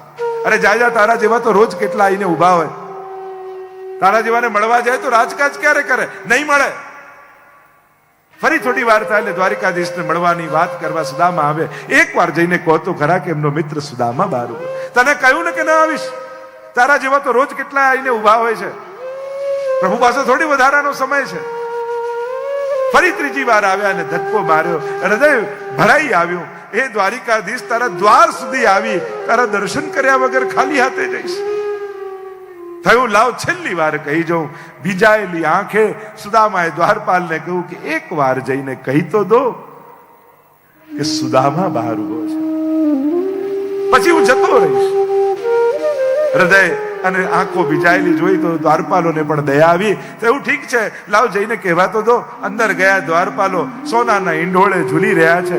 કહેવાય છે કે સત્યભામાજીના મહેલમાં એ વખતે ભગવાન હતા અને કહ્યું આ બહાર કોઈ ગરીબ બ્રાહ્મણ ઊભું છે, આપની પ્રતીક્ષા કરી રહ્યું છે અને પોતાનું નામ સુદામા કહે છે. જ્યાં સુદામા નામ સાંભળ્યું પરમાત્મા કૂદકો મારીને ફલાંગો ભરતા ભરતા પરમાત્મા દોડ્યા છે. કૂદકો મારીને સુદામાને બાથ ભીડી લીધી. આટલા વર્ષે તને મારી યાદ આવી, આવ આવ સુદામા. અંદર લઈને આવ્યા. પોતાના સુવર્ણના સિંહાસન પર સુદામાને બિરાજમાન કર્યા. આઠે પટરાણીઓને કહ્યું લાવો કેસરનું જળ લાવો, મારે ચરણ પખારવા છે. અને પાની પરાત કો છુયો નહીં ઓર અસુવર્ણ જલ સે પગ ધોએ. જળ આવે એ પહેલા તો ઠાકોરજીએ પોતાના નેત્રોના જળથી સુદામાના ચરણ પખાર્યા. પોતાના વસ્ત્રો પોતાના મુગટ આપીને તૈયાર કર્યા સુદામાને. રાત્રિના સમયે ભોજન કરવા માટે વિરાજ્યા છે. ભોજન કરતા કરતા બાળપણની યાદોને તાજી કરવા લાગ્યા. સુદામા તને યાદ છે ને, સાંદીપની ઋષિના આશ્રમમાં આપણે સાથે ભણતા. અરે પ્રભુ કેમ ભૂલાય, બધા રાજા મહારાજાઓના દીકરાઓ, હું એકલો ગરીબ બ્રાહ્મણનો દીકરો, મારી જોડે કોઈ જમવાય ના બેસતું. ત્યારે કૃષ્ણ મને યાદ છે, તું તારી થાળી લઈને મારી બાજુમાં આવીને બેસી જતો. એક એક કોળીઓ કરીને તે મને ખવડાવ્યો છે. એ કોળિયાઓને કેમ ભૂલી શકું? પ્રભુ કહેવા લાગ્યા તને એ કોળીઓ તો યાદ છે સુદામા, પણ એક દિવસ ગુરુ માએ આપણને લાકડા લેવા માટે વનમાં મોકલ્યા હતા. વરસાદ પડવા લાગ્યો અને હું નીચે ને તું મારી ઉપર વૃક્ષ પર ચડ્યો. ગુરુમાએ ચણા આપ્યા હતા અને કહ્યું હતું કે વાટીને ભૂખ લાગે તો ખાઈ લેજો. મેં પૂછ્યું સુદામા કઈ ગુરુમાએ આપ્યું છે? અને સુદામા ત્યારે તું એકલો ખાઈ ગયો. અને આ સાંભળતાની સાથે પોક મૂકીને સુદામાજી રડવા લાગ્યા. પ્રભુ એની જ તો સજા ભોગવું છું. આપનું આપેલું આપને ધર્યા વગર ખાઈ જાય ને, એની તો આ જ દશા થઈ. પ્રભુ કહેવા લાગ્યા એ તો બધી નાનપણની વાતો, નાનપણમાં તો થાય આવું, હવે ભૂલી જા બધું. એમ કરીને પ્રભુ જાણે એના કર્મો મિટાવી દીધા. હા એમ બતાવો મારા માટે ભાભીએ શું મોકલ્યું છે. પ્રભુનો વૈભવ જોઈને સંતાડવા લાગ્યા પોટલી સુદામા અને પ્રભુએ ઝૂંટવી લીધી અને ખોલીને તાંદુલ, અને આજ તો મને અતિ પ્રિય છે એમ કરીને પ્રભુ એક મુઠ્ઠી, બીજી મુઠ્ઠી, ત્રીજી મુઠ્ઠી ભરવા જાય. હાથ પકડી લીધો રાણીઓએ. શું અમને આપી દેવાનો વિચાર છે? કુબેરનો વૈભવ ભરી દીધો. બે મુઠ્ઠી તાંદુલ આરોગીને પરમાત્મા. સુદામાને ખબર નથી. સુદામાને એમ થયું કે હું આપ્યું છું, પરમાત્મા મારું ખાય છે. આપણને એમ થાય ને કે હું ઠાકોરજીને આપીને આવ્યો. ભૂલી જઈએ કે આપણા ખિસ્સામાં કોણ મૂકી ગયું, આપણા સુધી કોણે પહોંચાડ્યું. એ પરમાત્મા તો આપનારો છે. મંદિરમાંથી કોઈને ચેક ભગવાન આપતા નથી, અને આપે તો બેંક વાળા ચલાવે એમ પણ નથી. આપશે તો દુકાને જઈને જ, ફેક્ટરીએ જઈને જ, ઓફિસમાં જઈને જ. પણ આપનારો ઈશ્વર હોય છે, એ ભૂલવું નહીં. મોકલનારો ઈશ્વર હોય છે. બે મુઠ્ઠી તાંદુલ ખાઈને કુબેરનો વૈભવ ભરી દીધો. અલગ મલકની વાતો કરતા કરતા ઘણા દિવસ સુધી સુદામાને રોક્યા છે. સુદામાને થયું સારું થયું પ્રભુએ કંઈ આપ્યું નહીં તો નજરથી નજર મિલાવીને મિત્રતાનો આનંદ ન લઈ શકત. પણ સુદામાને ક્યાં ખબર છે કે કુબેરનો વૈભવ ભરી દીધો છે. આપીને પરમાત્મા ક્યારે પણ કોઈને યાદ નથી અપાવતા કે તને મેં આપ્યું છે. આ તો સંતો, મહાત્માઓ, આચાર્યો વારે ઘડીએ આપણને યાદ અપાવે આપનારો ઈશ્વર છે, આપનારો ઠાકોરજી છે. ઘણા દિવસ સુધી રહ્યા એટલે હવે સુદામાને એમ થયું કે મારી પત્નીનું શું થયું હશે, કેમ કરીને મારા બાળકો રહેતા હશે. હવે હું જાઉં. પ્રભુ આગળ આવીને કહેવા લાગ્યા કે પ્રભુ આટલા દિવસ થયા, મારી પત્ની બાળકો એકલા છે, તમે આજ્ઞા આપો તો હું જાઉં. પ્રભુ કે જાય નો વાંધો નહીં, પણ મારા વસ્ત્રો, મારો મુગટ, પાછું એ જ ફાટેલું ધોતિયું ને ઉપરનો લઈને સુદામાને આપ્યું. મનોમન સુદામા આભાર માને છે કે પ્રભુ બહુ કૃપા કરી, મને કંઈ આપ્યું નહીં. બંને બાથ ભીડીને ભેટ્યા છે. બંનેની આંખો ભીજાઈ ગઈ છે. ત્રણ પ્રકારના અપરાધ કર્યા. એટલે ગીતાજીમાં ભગવાન ત્રણેય પ્રકારના તપ બતાવે છે. મનનું તપ, શરીરનું તપ, વાણીનું તપ. મન પ્રસાદ સૌમ્યત્વમ મૌનમ આત્મ વિનિગ્રહ ભાવ સંશુદ્ધિ રીતિ એત તપો માનસ મુચ્યતે. મનનું તપ બતાવ્યું. આ ત્રણેયનો નિગ્રહ ભક્તે સાવધાન રહેવું કે મન વાણી કર્મથી કોઈ અપરાધ ન થાય. જો પાપથી બચી નથી શકતા, કમથી કમ સાવધાની તો રાખી શકીએ. ગઈકાલે જ કહેતો હતો, પ્રભુ આગળ ઉભા રહીને બે હાથ જોડીને વિનંતી,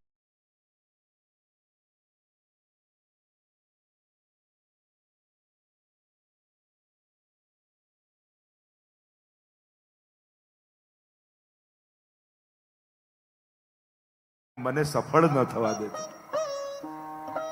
ત્રણેય પ્રકારના તપની ચર્ચા આવી. આગળ દસમ સ્કંદને વિરામ તરફ લઈ જતા કૃષ્ણ લીલા વિહારનું વર્ણન આવ્યું અને દસમ સ્કંદને વિરામ આપીએ. બોલો ગોવર્ધન નાથ કી જય, ભાગવત ભગવાન કી જય. એકાદશ સ્કંદ 31 અધ્યાય મુક્તિ લીલા. એક છે જન્મ મરણથી મુક્તિ. આપણે કહીએ કે જન્મ મરણના ચક્કરથી મુક્ત થઈ ગયા, એટલે કે મર્યા પછી મુક્તિ. અને એક છે જીતા જીવંત મુક્તિનો અનુભવ. ભાગવત મર્યા પછી મુક્તિ કરતા જીવતા મુક્તિનો, મુક્ત જીવનની વાત કરે છે કે જીતા જીવંત મુક્તિનો અનુભવ થાય. મુક્તિ લીલાનું વર્ણન કર્યું કે મુક્તિ મનુષ્યનો સ્વભાવ છે. માણસને બંધન નથી ગમતું. અને કોરોનામાં આપણે બધા જોઈ જ લીધું. દોડા દોડીના જીવનમાં રાહ જોતા ક્યારે ઘરે રહેવા મળે, ક્યારે ઘરે રહેવા મળે, ક્યારે ઘરે રહેવા મળે. અને 2 વર્ષમાં એવા કંટાળ્યા કે ક્યારે બહાર જવા મળે, બહાર જવા મળે, બહાર જવા મળે. નાના છોકરાને પણ પૂછો ને, તને સ્કૂલમાં કયો ટાઈમ ગમે? ડ્રોઈંગનો પીરિયડ ગમે, રમત ગમતનો ગમે, ગુજરાતીનો ગમે? એ કે છૂટવાનો બેલ વાગે ને એ જ ગમે. મુક્તિ જ મનુષ્યને ગમે છે. મુક્તિ જ મનુષ્યનો સ્વભાવ છે. એને બંધન નથી ગમતું. યાદવો ઉચ્છંકલ થયા. પિંડારક ક્ષેત્રમાં ઋષિઓ યજ્ઞ કરી રહ્યા હતા. યુવાની આવી, ધન આવ્યું, શરીર આવ્યું, પદ મળ્યું. બધું અનુકૂળતા થાય ને ત્યારે માણસે વધારે સાવધાન રહેવું જોઈએ. અનુકૂળતાઓમાં જ પાપ થવાની સંભાવનાઓ વધારે હોય છે. વિપરીત સંજોગોમાં તો માણસને સંજોગો જ રોકી રાખતા હોય છે. પણ સંજોગો અનુકૂળ હોય ને ત્યારે સમજ સારી બનાવી રાખવી પડે.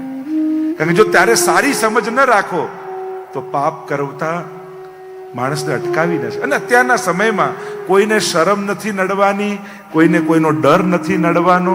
હવે આપણી આત્મા આપણને પાપ કરતા રોકે ને તો જ રોકાઈએ એમ છે. બાકી હવે કોઈને કોઈની શરમ નથી, કોઈને કોઈનો ડર નથી. મારી લાઈફ છે, હું મારી રીતે જીવીશ. અને આવા સમયમાં જ્યારે જીવીએ છે ત્યારે એટલે જ સત્સંગની વધારે જરૂર છે. અહીંયા યાદવ ઉચ્છંકલ થયા એટલે પેલા ઋષિઓ યજ્ઞ કરી રહ્યા હતા એટલે એમને મજાક કરવા, દીકરી મૂષળ નીકળશે અને તમારા સમસ્ત કુળનો સંહાર થઈ જશે. ગભરાયા. ઘરે આવ્યા ને જ્યાં વસ્ત્ર કાઢ્યા જોયું તો મૂષળ નીકળ્યું. અરે આનું કરવું શું? ઉગ્રસેન પાસે લઈ ગયા કે આનું શું કરીએ? કહ્યું કે ઘસીને આનો ભૂક્કો દરિયામાં નાખી દો. ટુકડો બચ્યો એ પણ દરિયામાં નાખ્યો. માછલી ગળી ગઈ. માછલી જરા નામના પારધી પાસે આવી, એને કાપી તો એમાંથી ટુકડો નીકળ્યો. એમાંથી એને બાણ બનાવ્યો. અને જે ભૂક્કો નાખ્યો એ પાછો કિનારે આવ્યો અને મૂષળ જેવું, ભાલા જેવું તીક્ષ્ણ ઘાસ ઉગ્યું. અહીંયા નારદજી આવ્યા છે વસુદેવજી પાસે અને ભાગવત ધર્મનું સુંદર નિરૂપણ કર્યું છે. નવ યોગેશ્વરની કથા આવી. નિમિ રાજાના યજ્ઞમાં નવ યોગેશ્વરો આવ્યા. નવયોગેશ્વર આવ્યા. કવિ હરિ અંતરિક્ષ પ્રબુદ્ધ પીપલાયન આવિર્હોત્ર ધુમિલ ચમસ કરભાજન, આ નવ યોગેશ્વરો છે. નિમિ રાજાના યજ્ઞમાં પ્રવેશ કરે છે અને નિમિ રાજાએ જોયું કે મારા શુભ પ્રસંગે જો મહાત્માઓ આવે તો સાક્ષાત ઠાકોરજીની કૃપાનું આ તો પ્રતીક છે, પ્રમાણ છે. આપણા સારા પ્રસંગે જ્યારે આચાર્યો, સંતો, મહાત્માઓ પધારે તો માનવું કે ઠાકોરજી આપણાથી બહુ રાજી છે. એ આશીર્વાદ પોતે પોતાના હાથ નથી બતાવતો પરમાત્મા, પણ મહાત્માઓના હાથે આપણને આશીર્વાદ આપતા હોય છે ઠાકોરજી. પ્રભુ એમના હાથનો ઉપયોગ કરીને આશીર્વાદ પહોંચાડે છે. પ્રસન્ન થયા અને વંદન કરતા નિમિ રાજા બોલ્યા, દુર્લભો માનુષો દેહો દેહિનામ ક્ષણભંગુર તત્રાપિ દુર્લભમ મન્યે વૈકુંઠ પ્રિય દર્શનમ. અરે મહાત્મન પધારો પધારો પધારો. દુર્લભો માનુષો દેહો, આ દેહ માનવ દેહ દુર્લભ છે અને એમાં પણ ક્ષણભંગુર છે. ક્યારે હાથમાંથી સરી જાય કાંઈ ખબર નથી. આ તો રેતને પકડવા જેવું, જેટલું ટાઈટ પકડો એટલી રેત ક્યાં સરી જાય ખબર ન પડે. માણસ 50 વર્ષનો થઈ ગયો, 60 વર્ષનો થઈ ગયો, 70 વર્ષનો થઈ ગયો, ક્યાં સમય જતો રહ્યો ખબર જ ન પડે. સમય ક્યાં સરી જાય છે. દેહી નામ ક્ષણભંગુર અને તત્રાપી દુર્લભમ મન્યે વૈકુંઠ પ્રિય દર્શનમ. અને એમાં પણ દુર્લભ છે કોઈ મહાત્માના દર્શન, કોઈ સદગુરુનો આશ્રય. મહત સંગસ્તુ દુર્લભો અગમ્ય અમોઘશ્ચ. નારદજી પણ ભક્તિ સૂત્રમાં કહે છે મહતનો સંગ દુર્લભ છે પણ અમોઘ છે, ક્યારે પણ નિષ્ફળ નથી જતો. કોઈ મહાત્માના ચરણમાં 2 ક્ષણ પણ બેસો ને તે નકામું નહીં જાય. મહાત્માના સંગની ક્ષણ નકામી નથી જતી. દુર્લભો અગમ્ય અમોઘશ્ચ. કહ્યું આપના દર્શન થયા, આનાથી બીજું ઉત્તમ શું હોય. નવ યોગેશ્વરોએ સુંદર ઉપદેશ આપ્યા. દરેક યોગેશ્વરે પોતપોતાના પ્રમાણે સુંદર ઉપદેશ આપ્યો. અને ઉપદેશ આપતા બોલ્યા કાયેન વાચા મનસેન્દ્રિયૈર્વા. જો ઘણા શ્લોકો આપણે બોલતા હોઈએ પણ એ શ્લોક ક્યાંનો છે આપણને ખબર ન હોય. હું તમને જો એમ કહું કે 9 યોગેશ્વરમાંથી કોઈ એક શ્લોક બોલો, તમને આવડતો હોય પણ ખબર ન હોય કે આ યોગેશ્વરનો છે. આ શ્લોક લગભગ પ્રાય બધાને આવડતો હોય છે. આ 9 યોગેશ્વરમાંના યોગેશ્વરે કહ્યું છે જે કાંઈ પણ મન વાણી કર્મથી કરો પ્રભુને સમર્પિત કરો. એ જ વાત મહાપ્રભુજી બહુ સુંદર રીતે 16 ગ્રંથમાં સમજાવતા કહે સર્વ સમર્પિતમ ભક્ત્યા કર્તાર્થોસી સુખી ભવ. સર્વ સમર્પણ કરીને સુખી થઈ જા. કારણ કે ભોગવીશ તો દુખી થઈશ, ભોગ ધરીશ તો સુખી થઈશ. ભોગવવા જઈશ તો દુખી થઈ જઈશ, પણ ભોગ ધરી દઈશ તો પ્રસાદ બનાવીને ઠાકોરજી પાછું આપશે. જમવાના બંધન છે, પ્રસાદ લેવાનું કોઈ બંધન નથી, એનું તો પુણ્ય છે. સર્વ સમર્પણ. બીજા યોગેશ્વરે ભક્તના પ્રકારો બતાવ્યા. ઉત્તમ ભાગવત, મધ્યમ ભાગવત, પ્રાકૃત ભાગવત. ચમસ નામના યોગેશ્વરે ભક્તિહીન મનુષ્યની અધોગતિ થાય છે એમ કહ્યું. આમ નિમિ રાજાને નવ યોગેશ્વરના સંગથી નિમિ રાજાનો ઉદ્ધાર થઈ ગયો. આગળ પ્રભુ સુદામ પધારવાની તૈયારીઓ કરી રહ્યા છે. પ્રભાસ ક્ષેત્રમાં પધાર્યા છે ઉદ્ધવજીને લઈને. સુંદર ચર્ચાઓ થઈ છે. દત્તાત્રેય ભગવાનની કથા કહી અને 24 ગુરુ દત્તાત્રેય ભગવાને કર્યા એની કથા બતાવી. જ્યાં જ્યાં ગુણ દેખાયા એ ગુણને ગુરુ રૂપે સ્વીકારી લીધા. જ્યાં જ્યાં ગુણ દેખાય એને ગુરુ રૂપે સ્વીકાર. પૃથ્વીને ગુરુ બનાવ્યા. પૃથ્વી પાસેથી ક્ષમાશીલતા, ધૈર્ય શીખ્યા. પૃથ્વી કેટલું સહન કરે છે, કેટલું ધૈર્ય રાખે છે, એમ માણસે સહન કરતા શીખવું. અને ક્ષમા એ પૃથ્વીનો ગુણ છે. માફ કરતા શીખો. આપણે આપણી જાતને તો તુરંત માફ કરી દઈએ. તો હરિવંશ રાયની સુંદર એની કવિતાના શબ્દો છે કે जीतना तब आवश्यक हो जाता है, देखो हारना तब आवश्यक हो जाता है जब लड़ाई अपनों से हो, तब हारना बड़ा आवश्यक हो जाता है, और जीतना तब आवश्यक हो जाता है जब लड़ाई खुद से हो. પોતાની જોડે લડાઈ હોય ત્યારે તો જીતીને બતાવવાનું, અને પોતાના લોકો જોડે જ લડાઈ હોય ત્યારે હારવાની તૈયારી રાખવી. ક્ષમા. અને પાછા આપણે એમ કહીએ પેલો સોરી કહી દે ને તો હમણાં માફ કરી દો, પણ આપણા સદગુણોને આવા પરાધીન પણ કેમ બનાવવા કે પેલો સોરી કે પછી માફ કરીએ. દ્વેષ પણ બંધન કયું છે, વેર પણ બંધન. 8 પ્રકારના બંધન કયા, એમાં વેર પણ બંધન છે. અને એટલે માફ કરતા શીખો, ક્ષમા આપતા શીખો. આ ભાગવતની આગળ તમે બધા બેઠા છો, આજ સુધી તમારું કોઈએ કંઈ પણ બગાડ્યું હોય ને, આજે ભાગવતજીની આગળ એને દિલથી માફ કરી દો કે જા હું તને માફ કરું. કારણ કે એ બંધનમાં પણ જેણે આપણું બગાડ્યું છે એની જોડે બંધાઈને રહેવામાં શું અર્થ છે? એનાથી મુક્ત થઈ જાઓ. તમારી માફી તમને એનાથી મુક્ત કરી દેશે. कुछ इस तरह मैंने अपने को आजाद किया, कुछ इस तरह मैंने अपने को आजाद किया, कुछ लोगों से माफी मांगी, कुछ लोगों को माफ किया. બસ આ જ મુક્તિનો એક ઉપાય છે. જેને આપણું બગાડ્યું એને માફ કરો. આપણે કોઈનું બગાડ્યું હોય એની પાસે જઈને માફી માંગી આવો તો હળવા થઈ જશો. ભાર લઈને ન ફરો. ક્ષમા તમારો સ્વભાવ બનાવો, તમારું કર્મ નહીં. આપણા ગુણો છે ને આપણા સ્વભાવ હોવા જોઈએ. કર્મની. જે ફૂલ પાસે કોઈ જાય, સુગંધ એના સ્વભાવમાં છે, એના વ્યક્તિત્વમાં છે. તો કાપનારો આવ્યો હોય એને પણ એટલી સુગંધ, અને પાણી પાનારો આવ્યો હોય એને પણ એટલી જ સુગંધ આવે. એમ જ્યારે સદગુણો આપણા સ્વભાવમાં હોય ને, તો જેટલા આપણા મિત્રને અનુભવાય એટલે જ આપણા શત્રુને પણ અનુભવાય. પૃથ્વીને ગુરુ બનાવ્યા, આગળ વાયુને ગુરુ બનાવ્યા. વાયુ વહેતો રહે છે, નિસંગતા શીખ્યા. દુર્ગંધ કચરા પરથી જાય, દુર્ગંધ લઈ જાય એને છોડી દે. ફૂલો પરથી જાય, સુગંધ લઈને પણ છોડી દે. ક્યાંય ફસાય નહીં, ક્યાંય બંધાય નહીં, કોઈનાથી પ્રભાવિત થાય નહીં, કોઈનામાં ભળે નહીં. એ નિસંગતા રાખે છે. એ માણસને આ સંસારમાં છો તો દરેક પ્રકારના લોકો મળવાના જ છે. કોઈનો રંગ પોતાના પર ચડવા ન દેતા, પોતાની વૈષ્ણવતાને પકડી અને પ્રભુ તરફ આગળ જતા જજો. લોકો પોતાનો રંગ ચડાવવા આવશે. અનેક પ્રકારના ઘણા લોકો રંગો લઈને જ ફરે છે. બધા પોતાના રંગે આપણને રંગવા માંગે છે, એટલે બધા રંગ લઈને જ ફરતા હોય છે. બધાને પ્રભાવિત કરવાની વૃત્તિઓ હોય છે. બધાને એમ થાય કે મારા રંગિયાને રખી નાખો. પણ ના, આપણો તો રંગ લાગ્યો છે શ્રીનાથજીના રંગનો. શ્રીજી આવો તે રંગ બને સીધ લગાડ્યો. અને આ સામળિયાનો રંગ જેને લાગ્યો છે ને, બીજા ચડાવવા આવશે ને તો એ કાળો રંગ જ વધતો જશે. કોઈના રંગ આપણને લાગવાના નથી. કારણ કે આપણે તો વૈષ્ણવ ગાય છે ને, લાગી ગયો લાગી ગયો લાગી ગયો રે વલ્લભ તારો રંગ મને લાગી ગયો રે.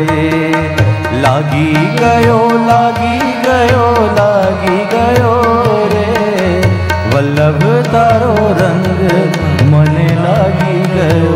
નિસંગતા, વાયુ પાસેથી નિસંગતા શીખ્યા. ત્રીજું કહ્યું, આકાશ પાસેથી વ્યાપકતા શીખ્યા. આકાશ કેટલું વ્યાપક છે. રોજ 5 મિનિટ આકાશ સામે જોવું, મન મોટું થઈ જશે. આપણને તો આકાશ સામે જોવાનો ટાઈમ નથી હોતો. મન મોટું કરવાનું હોય ને તેની કસરત છે. રોજ આકાશ સામે એની વિરાટતાને જોશો ને પરમાત્માની, તો પોતાની અલ્પતાનું ભાન આપમેળે થઈ જશે. એની વ્યાપકતાનું ભાન થશે ને તો પોતાની સીમિતતાનું ભાન આપમેળે થઈ જશે. એટલે ભગવાને આખું બ્રહ્માંડ બનાવ્યું, આખી પૃથ્વી આપી. આપણે પૃથ્વીના ખંડો કર્યા, ખંડોના દેશ કર્યા, દેશના રાજ્યો કર્યા, રાજ્યોના શહેરો કર્યા, શહેરોમાં સોસાયટી એરિયા કર્યા, એરિયામાં સોસાયટી કરી, સોસાયટીમાં મકાન કર્યું, મકાનમાં મારો રૂમ, મારા રૂમમાં મારા બધા બંધનો છે. અને એટલા માટે જ ઘણી વાર બંધાયેલી હોડીને ગમે તેટલા હલેસા મારો ને આગળ ન વધી શકે. એમ ઘણાના જીવન એવા હોય છે. ઘણાને એવું હોય, જૂનું એ જ સારું, અમારા સમયમાં તો આમ થતું, પણ હવે સમય ગયો, હવે ટાઈમ નથી. ઘણાને એવું હોય યુવાનોને કે નવું જ બધું સારું.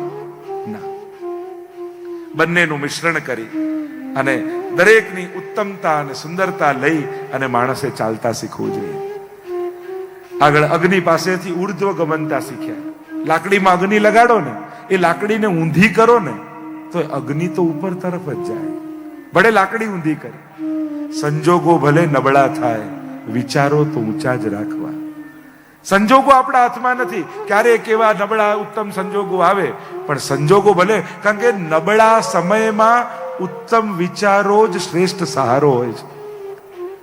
સંજોગો નબળા થયા અને વિચારો નબળા કરી દેશો ને તો એ સમય કાઢવો બહુ અઘરો થઈ જશે. એક સેકન્ડ કાઢવી બહુ અઘરી થઈ જશે. પણ જો સારા વિચારો રહ્યા ને, લો અકબર બિરબલની વાર્તામાં આવતું ને કે અકબરે કહ્યું બિરબલને કે કોઈ એક એવું વાક્ય મને કે હું સુખમાં સાંભળું તો મને દુઃખ થાય અને દુઃખમાં સાંભળું તો સુખ થાય. ત્યારે બિરબલે કહ્યું, યે સમય ભી ચલા જાયગા. બસ આ વાક્ય તમે સુખમાં સાંભળો ને તો દુઃખ થાય, અરે જતો રહેશે આવો સારો સમય. અને દુઃખમાં સાંભળો તો સુખ થાય, થોડી વાર છે, હવે આ સમય જતો રહેશે. જીવનના ગણિતો આવા જ છે. આગળ ચંદ્ર પાસે, ચંદ્રને ગુરુ બનાવ્યા. ચંદ્રની કળા વધે ઘટે પણ ચંદ્ર તો પૂરો જ રહે. સૂર્ય પાસેથી શીખ્યા. દરિયામાંથી પાણી લે છે પણ પોતે નથી રાખતો, વાદળ બનાવીને પાછું સમાજને આપી દે છે. એમ સમાજમાંથી કમાઓ અને પાછું સમાજના ઉત્થાન માટે એને વાપરો.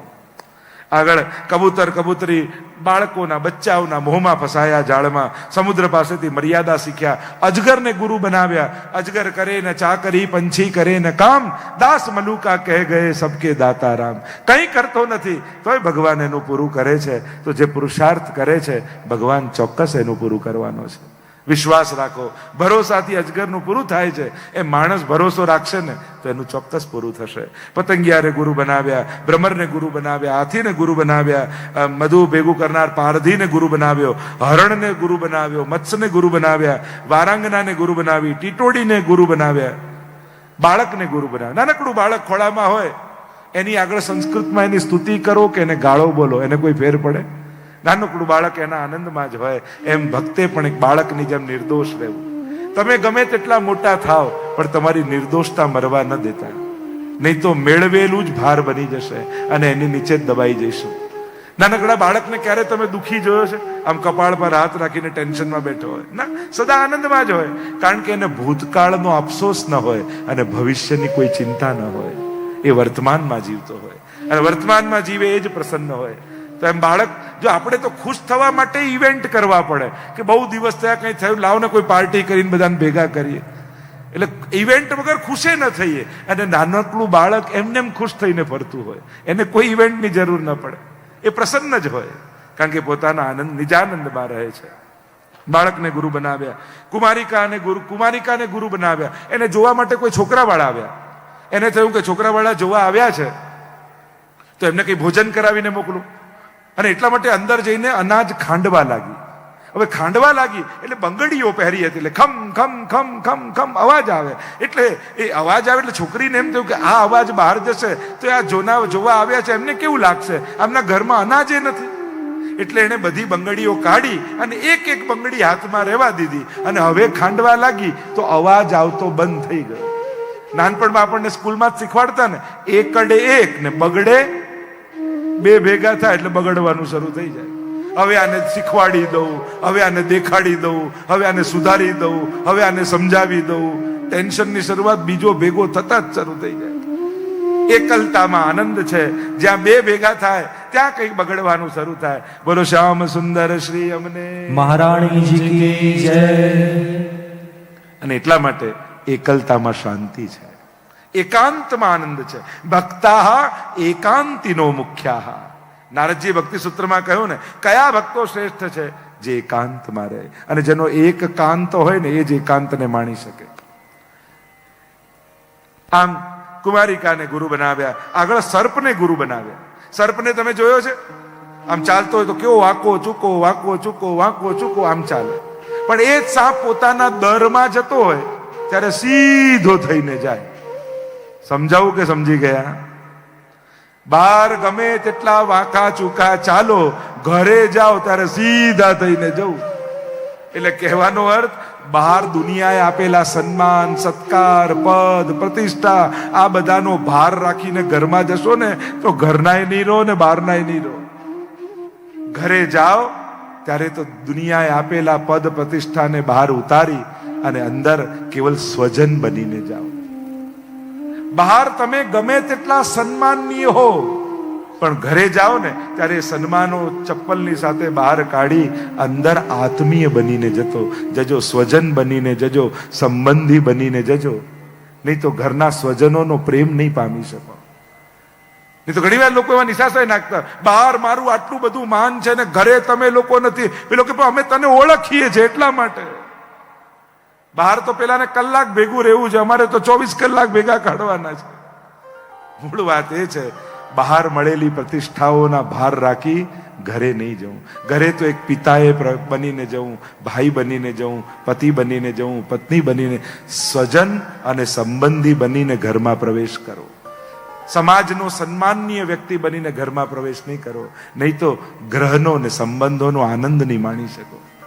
કારણ કે ઘરમાં તો બધા આત્મીયજનો હોય, ત્યાં દંભની માણસને જરૂર નથી, ત્યાં તો સહજ બનવાની જરૂર હોય. એટલે જ બહાર જે ભાષા, જે રીતે વાત કરતા હો, ઘરે કેવા, એટલે ઘરના લોકો ઘણી વાર ફરિયાદ, બહાર કેવું મીઠું મીઠું બોલો છો, બધો ગુસ્સો ઘરે આવીને જ કાઢો છો. કે ઘરમાં એને નાટક કરવાની જરૂર નથી, એટલે સીધે સીધું કહે છે. બહાર તો એને નાટક કરવું પડે, સારા છું એવું દેખાવવું પડે.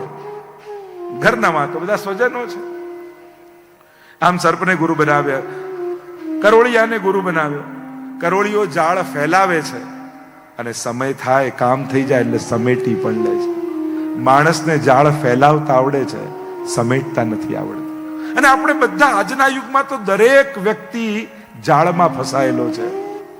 કઈ રીતે? બધા મોબાઈલમાં નેટ ઉપર જ બેઠા હોઈએ છે ને. હમણાં નેટ ચાલુ છે, હમણાં નેટ પર બેઠો છો, હમણાં નેટના ડેટા કરતા. આપણે બધા નેટ ઉપર નથી હોતા. નેટ એટલે જાળ. બધા જ જાળમાં ફસાયેલા છે. તો બધા સંતો, કથાકારો, આચાર્યો એમ કહે ને કે જ્યારે માછલીને પકડવા આવે ને ત્યારે તળાવ હોય ને એમાં જાળ નાખે, અને જેટલી માછલીઓ દૂર ભાગે માછીમારથી એ બધી જાળમાં ફસાઈ જાય. હોશિયાર માછલી હોય એ દૂર ન ભાગે, એ માછીમારના પગ પાસે ઊભી રહી જાય, અને જે પગ પાસે આવી જાય એ બધી જાળમાં ન ફસાય, અને દૂર ભાગે એ બધી ફસાઈ જાય. એમ ભગવાને માયાની જાળ આ સંસારમાં નાખી છે. જે ભગવાનથી દૂર ભાગ્યા એ બધા ફસાયા, પણ જેણે ચરણ પકડી લીધા એ બધા જ બચી ગયા છે. મામે વયે પ્રપદ્યંતે માયા મેતામ તરંતિ તે. જે મારા છે એ બચી ગયા છે, એ જ તરે છે માયાથી. એમ ઈશ્વરના વચન છે, એવા ભગવાનના ગીતામાં વચન છે. જેમ કોઈના ઘરે તમે જાઓ અને કૂતરું હોય બહાર અને તમને જોઈને ભસવા લાગે, એટલે તમે ગભરાઈ જાઓ. એટલે તમે શું કરો? જે માલિક જેને મળવા આવ્યા છો ને એના નામનો પોકાર કરો. શૈલેષભાઈ, આ બૂમ પાડો ને. એટલે શૈલેષભાઈ શું કે, ટોમી. એટલે પેલું ટોમી દોડતું દોડતું આવે, પગ પાસે બેસી જાય, અને તમને પ્રવેશ મળી જાય. એમ આપણે પણ ભગવાનના ધામમાં જવું છે, પણ ભગવાને પણ કૂતરા રૂપી માયા છોડી છે, અને આપણને કરડવા આવે છે. તો ઉપાય શું? હે હરી આમ પોકાર કરશો ને તો ભગવાન પણ કહેશે માયા, અને માયા રૂપી કૂતરું દોડતું દોડતું આવી ભગવાનના પગ પાસે બેસી જશે, અને આપણને ભગવત ધામમાં પ્રવેશ મળી જશે. મામે વયે પ્રપદ્યંતે માયા મેતામ તરંતિ. તરી જાય છે. આમ કરોળિયો જાળ ફેલાવે પણ છે અને સમેટે પણ છે. કીટ ભ્રમરનાય જ કીટકને ગુરુ બનાવ્યો. છેલ્લા ડંખ મારે કીટક, અને ભ્રમરનું ચિંતન કરતા કરતા એ કીટ ભ્રમર બની જાય. એમ તમે જેનું ચિંતન કરો છો ને એનો પ્રભાવ તમારા પર આવે છે. અને એટલા માટે જીવનમાં કોઈ એક મહાત્મા, કોઈ એક મહાપુરુષને પોતાના આદર્શ માની અને એનું સ્મરણ કરતા રહેજો. ઘરમાં 2-4 ફોટા એવા લગાવજો કે જેને જોઈને મન પવિત્ર થાય. 2-4 ચિત્રો એવા હોવા જોઈએ. એ તમારા વડીલ પૂર્વજો હોય, કોઈ ગુરુજનના હોય, કોઈ મહાપુરુષના હોય, પણ 2-4 ચિત્રો ઘરમાં એવા હોવા જોઈએ જેને જોઈને ઠાકોરજી યાદ આવે, જેને જોઈને પુણ્ય કરવાની ઈચ્છા થાય, જેને જોઈને સત્કર્મ કરવાની પ્રેરણા મળે. એવા 2-4 ફોટા રોજ જોવા. હવે તો માણસની પવિત્રતા જોવી હોય ને તો એના મોબાઈલથી જોઈ શકાય. જે મોબાઈલમાં ભગવાનના ફોટા રાખ્યા હોય એમાં ગમે તેવા ફોટા પણ ના રાખતા, કારણ કે તમે ઠાકોરજીનું ચિત્ર રાખેલું છે. એટલે હવે તો કોઈની પવિત્રતા જોવી હોય ને, અત્યારે કોઈનો મોબાઈલ અડો ને તો ગુસ્સો થઈ જશે, મારો ટચ ના કરતા. અને પાછા એવું પેટર્ન ગોઠવીને રાખે લોકની કે કોઈનાથી ખુલી ના જાય. અને એટલા માટે ભીડમાં તો બધા સારા થઈને બેઠા હોય છે.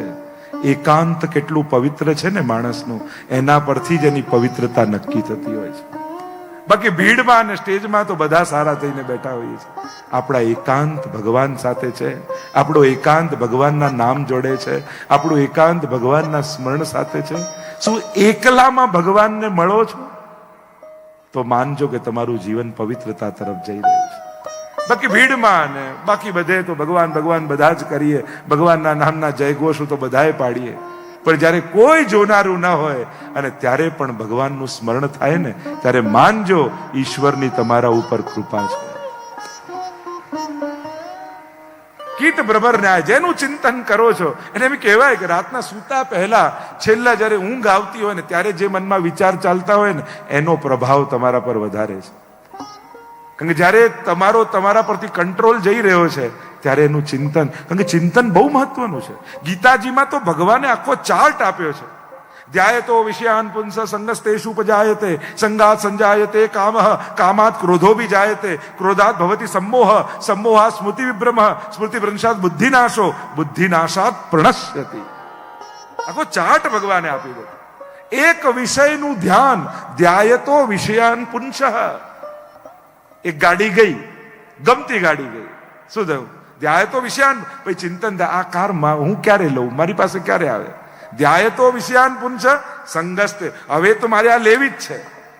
અને સંગાત સંજાયતે કામ, હવે તો કોઈ પણ ભોગે મનમાં કામના બની ગઈ, હવે તો મારા જીવનનું એમ આ કારમાં મારે ફરવું છે, કામના બની ગઈ. સંગાત સંજાયતે કામ, કામાત ક્રોધો બી જાય.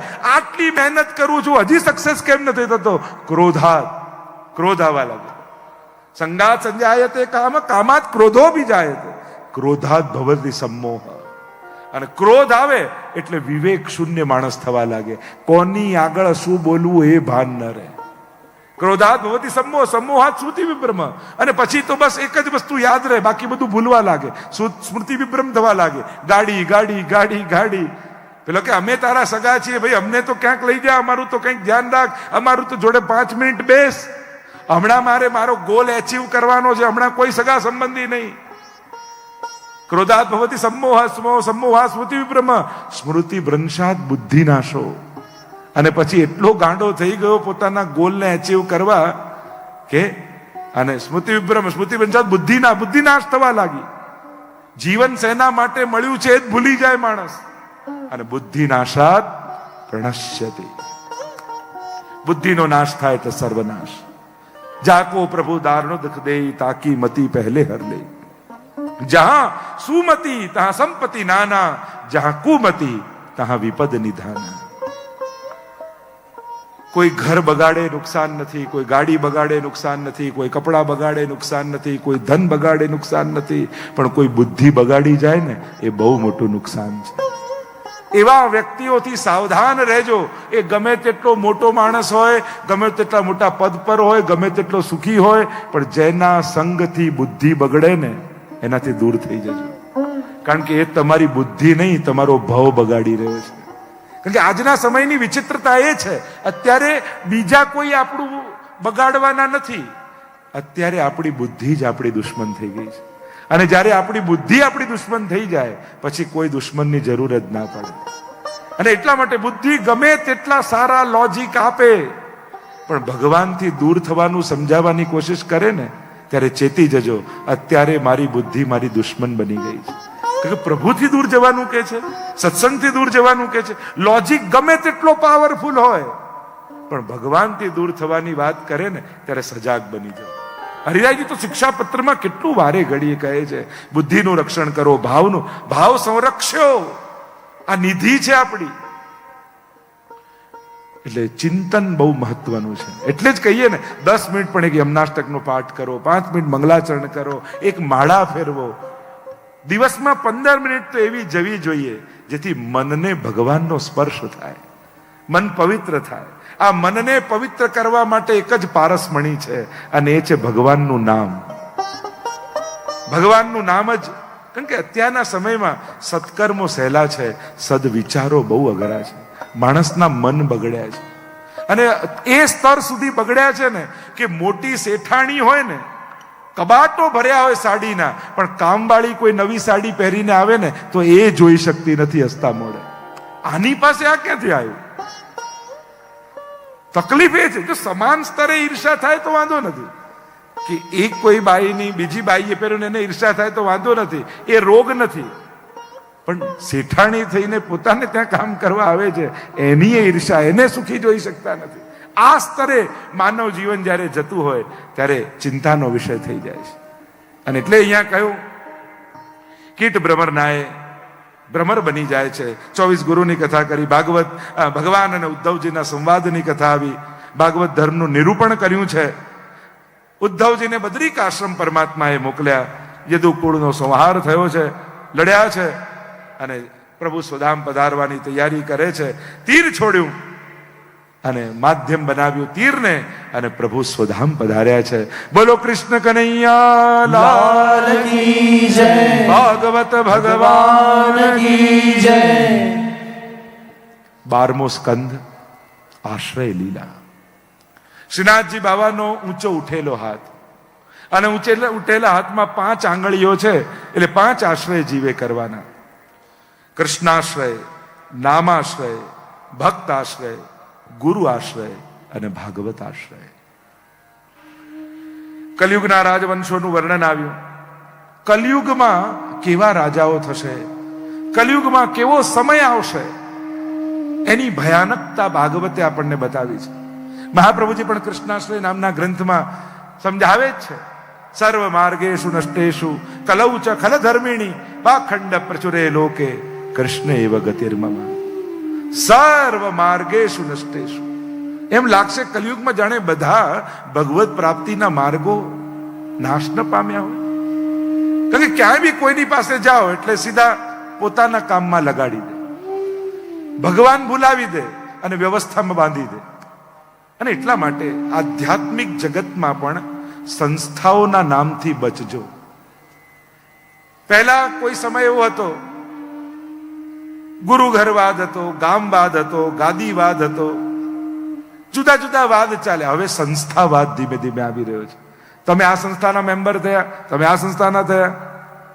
એક જ માર્ગમાં સંસ્થાઓના નામે ક્યાંક જુદા પડી જઈએ. પણ જ્યારે પ્રભુને લીલાધામમાં જશો ને તો કોઈ સંસ્થાનું આઈ કાર્ડ જોવાના નથી. ત્યાં તમારી ભક્તિ અને સેવા જ જોવાના છે. એટલે કલયુગમાં, અને પાછું સંસ્થાઓ વગર ચાલતું નથી. વિવિધ સંસ્થાઓ, કારણ કે વ્યવસ્થાઓ જ હવે જે રીતે કાયદાઓ છે એ પ્રમાણે સંસ્થાથી જ જાય. પણ સંસ્થાઓ વ્યવસ્થા માટે થાય એ જરૂરી છે, પણ ભાગલા માટે થાય એના માટે ચેતવું જોઈએ.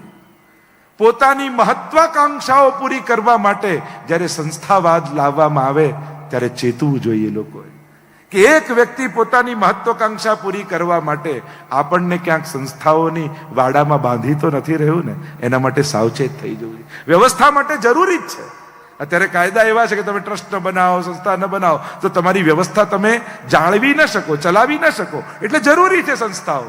પણ સંસ્થાઓ સમાજના ઉત્થાન માટે છે કે એક વ્યક્તિની મહત્વાકાંક્ષા પૂરી કરવા માટે છે, એના માટે જોવું જોઈએ, ચેતવું જોઈએ. ઘણી વાર એવું થાય, પહેલા શરૂઆત કરી હોય ને ત્યારે ભગવાનના ફોટા મોટા હોય, મહાત્માના નાના હોય. ધીમે ધીમે એવું થાય કે મહાત્માનો ફોટો મોટો થતો જાય, ભગવાનનો નાનો થતો જાય, અને પછી તો એક ટાઈમ એવો આવે ભગવાનનો ફોટો ગાયબ અને એ જ દેખાય. આ બધું ઈશ્વર તરફ લઈ જવા માટે. જો પુષ્ટિ માર્ગમાં એટલે જ જીવ બ્રહ્મ સમન લે એટલે પહેલા ઠાકોરજી પધારે. એટલે તું પ્રભુની ભક્તિ કર, ઠાકોરજીની સેવા કર. પ્રભુની ભક્તિમાં જ આપણું કલ્યાણ છે. આંખ બંધ કરીને ભાગો નહીં. ભગવાને બુદ્ધિ આપી છે, કારણ કે એ રસ્તો કહે છે ટૂંકો પણ ક્યાંક લાંબો ન પડી જાય, એના માટે સાવધાન રહેવું જોઈએ. વ્યવસ્થાઓ કરો, આ સંચાલન માટેની બધી વ્યવસ્થાઓ થવી જ જોઈએ. પણ ક્યાંક કોઈ સંસ્થાના નામે તમને ઠાકોરજીથી દૂર કરી વ્યવસ્થામાં ન જોડી દે, એની સાવધાની રાખજો. સર્વ માર્ગેષુ નષ્ટેષુ, કારણ કે જાઓ એટલે વ્યક્તિઓ મોટા થતા જાય, ભગવાનનું નામ ભૂલવતા જાય. બસ એનું જ મહાત્મ્ય, એનું જ મહાત્મ્ય. વ્યક્તિ પૂજા તરફ સમાજ જતો રહે છે, અને ચેતવું જોઈએ. ગુરુ વંદના બહુ જ મહત્વની છે. ગુરુનું માન, સત્કાર, શ્રદ્ધા ઈશ્વર કરતા પણ મોટું છે જ. પણ ગુરુ ઈશ્વરને યાદ અપાવવા માટે છે, એને ભૂલવવા માટે નથી. એ ગુરુએ જ ચેતવાની જરૂર છે. જ્યારે એને કોઈ ઈશ્વર કહેતું હોય તો એને જ કેવું કે ભાઈ તું ઉભો રહે, આ શબ્દ ના વાપરીશ, મારા માટે ભગવાન શબ્દ ના વાપરીશ. હું તો સ્વયં મહાપ્રભુજી કૃષ્ણદાસસ્ય વલ્લભસ્ય હિતમ વચ. સારે મહાપ્રભુજી પોતાને કૃષ્ણના દાસ કહે છે. આ આચાર્યોની દીનતા છે, આ આચાર્યોની સમજ છે કે આપણને હરિના દાસ બનાવે છે.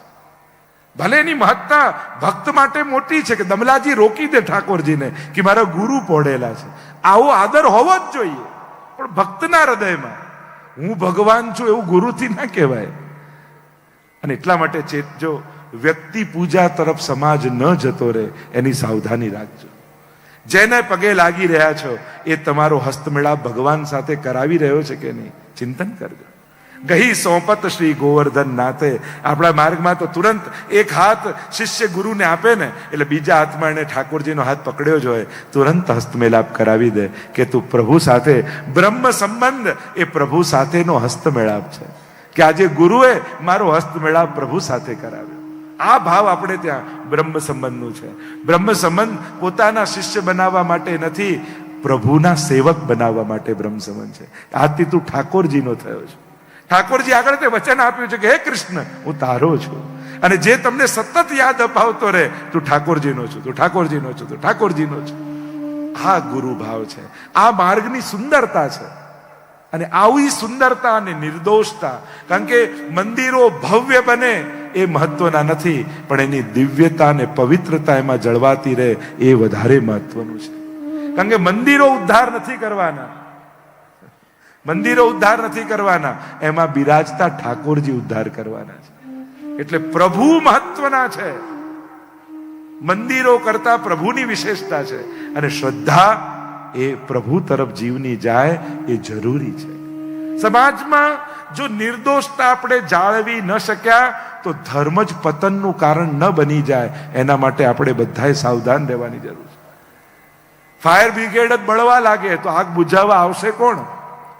જેટલા પ્રપંચો મંદિરમાં, સત્સંગમાં, ધાર્મિક સંસ્થાઓમાં હોય એટલા તો બીજે ન દેખાતા હોય.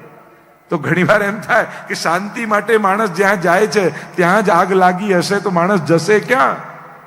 એટલા માટે તીર્થો, ધર્મસ્થાનો, મંદિરો આ બધા સાત્વિક રહે એ નિતાંત આવશ્યક છે. આજના સમયની માંગ છે આ બધી. અને એના માટે આપણે બધા જ પ્રયત્નશીલ થવાનું છે. આપણે જ એની પવિત્રતા જાળવવાની છે, પોતાના વ્યવહાર દ્વારા, પોતાના આચરણ દ્વારા. તો જે ચર્ચા કરી રહ્યા છે કલયુગના જે વર્ણનો આવ્યા ધર્મના, અને ચારે બાજુ જ્યારે કલયુગનો પ્રભાવ દેખાયો ત્યારે કહ્યું કે પ્રભુનું નામ જ એકમાત્ર ઉપાય રહી જશે આ કલયુગથી બચવા માટે. યત ફલમ નાસ્તિ તપસા ન યોગે સમાધિનામ તત ફલમ લભતે સમ્યક કલૌ કેશવ કીર્તનાથ. આ પ્રભુના નામનું કીર્તન એ જ માત્ર એકમાત્ર ઉપાય છે જેના થકી કલયુગના દોષોથી જીવ બચી શકે છે.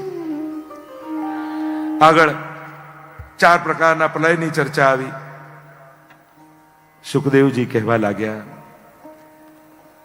મહારાજ 7 દિવસ પૂર્ણ થવા આવ્યા છે. કોઈ પણ ક્ષણે તક્ષક આવતો હશે, તને દંશ દેશે, તારું મૃત્યુ થઈ જશે. હજી કઈ પૂછવું છે તારે? હજી કઈ જાણવું છે? અને પરીક્ષિત મહારાજ 2 હાથ જોડી ટગ ટગ ગુરુદેવના મુખ સામે એકી ટસે જોવાય છે. નેત્રો ભરાઈ આવ્યા છે, રોમ રોમમાં રોમાંચ છે. ગુરુદેવ, કોણ મરશે? હું તો અજન્મા છું, હું તો અમર છું, હું તો શાશ્વત છું. સિદ્ધોસ્મી અનુગ્રહિતોસ્મી. આપની કૃપાથી હે પ્રભુ, હે ગુરુદેવ, રોમ રોમમાં આનંદ વ્યાપી ગયો છે. સર્વ શંકાઓ નિરાશ થઈ ગઈ છે, નિર્શન થઈ ગયું છે. ભય સર્વ સમાપ્ત થઈ ચૂક્યા છે. હવે તો રોમ રોમમાં કેવલ કૃષ્ણ રમી રહ્યો છે. હવે તો ગુરુદેવ, હું પોતે મૃત્યુની પ્રતીક્ષા કરી રહ્યો છું. આ ઘડો તૂટી જાય અને ઘટાકાશ પટાકાશમાં લય થઈ જાય. હવે તો દેહ પણ મને બંધન લાગે છે. હું તો અજન્મા છું, અમર છું, શાશ્વત છું. મરશે તો એ જેણે જન્મ લીધો છે, અને એ તો કેવલ વસ્ત્ર રૂપ છે. વસ્ત્ર બદલીશ, પુનઃ નવ જીવન અને નવા જીવનની શરૂઆત. ગુરુદેવ, આપની કૃપા થઈ, સર્વ ભયોમાંથી મુક્ત થઈ ગયો છું. હવે તો કણ કણમાં મને કૃષ્ણના દર્શન થઈ રહ્યા છે. આપના મુખે આ ભાગવત શ્રવણ કર્યું, ભય જતા રહ્યા, આનંદ વ્યાપી ગયો. મરને સે સબ જગ ડરે, મેરે મન આનંદ, મરને હી તે પાઈએ પૂર્ણ પરમાનંદ. મારા માટે તો મૃત્યુ ભયની ઘડી નથી, પ્રભુના મિલનનો અવસર છે. હવે તો હું પ્રતીક્ષા કરું છું કે ક્યારે તૂટે. ગુરુદેવ, સામે ઉભેલા શ્રીનાથજી બંને હાથ ઊંચા કરી મને આમંત્રિત કરી રહ્યા છે. આવ આવ બેટા, અનંત જન્મોથી તું વિખોટો પડ્યો છે. આ જન્મમાં અવસર મળ્યો છે, ભાગવતનું તે શ્રવણ કર્યું છે. તોડી નાખ બેડીઓ, દોડતો દોડતો આવીને ભેટી જા મને. સુખદેવજી ઉભા થયા, સાષ્ટાંગ દંડવત કર્યા પરીક્ષિત મહારાજે. સુખદેવજી કહેવા લાગ્યા, મહારાજ, મૃત્યુની પણ તાકાત નથી કે જ્યાં સુધી હું અહીંયા છું ત્યાં સુધી તારો સ્પર્શ કરી શકે. પણ પ્રભુની ઈચ્છા છે અને એની ઈચ્છાને કોઈ ટાળી ન શકે. તારો દેહ સાધારણ દેહ નથી કે જેને અગ્નિ બાળી શકે, અને એટલે ઈશ્વરે એવી ઘટના ઘટી. કારણ તારો દેહ બ્રહ્માસ્ત્રની અગ્નિથી પકાયેલો છે. પરીક્ષિતનો દેહ બ્રહ્માસ્ત્રની અગ્નિથી પકવેલો છે. સાધારણ અગ્નિ એને બાળી શકે એમ નથી. એટલે તક્ષકના દંશથી મૃત્યુ બતાવી.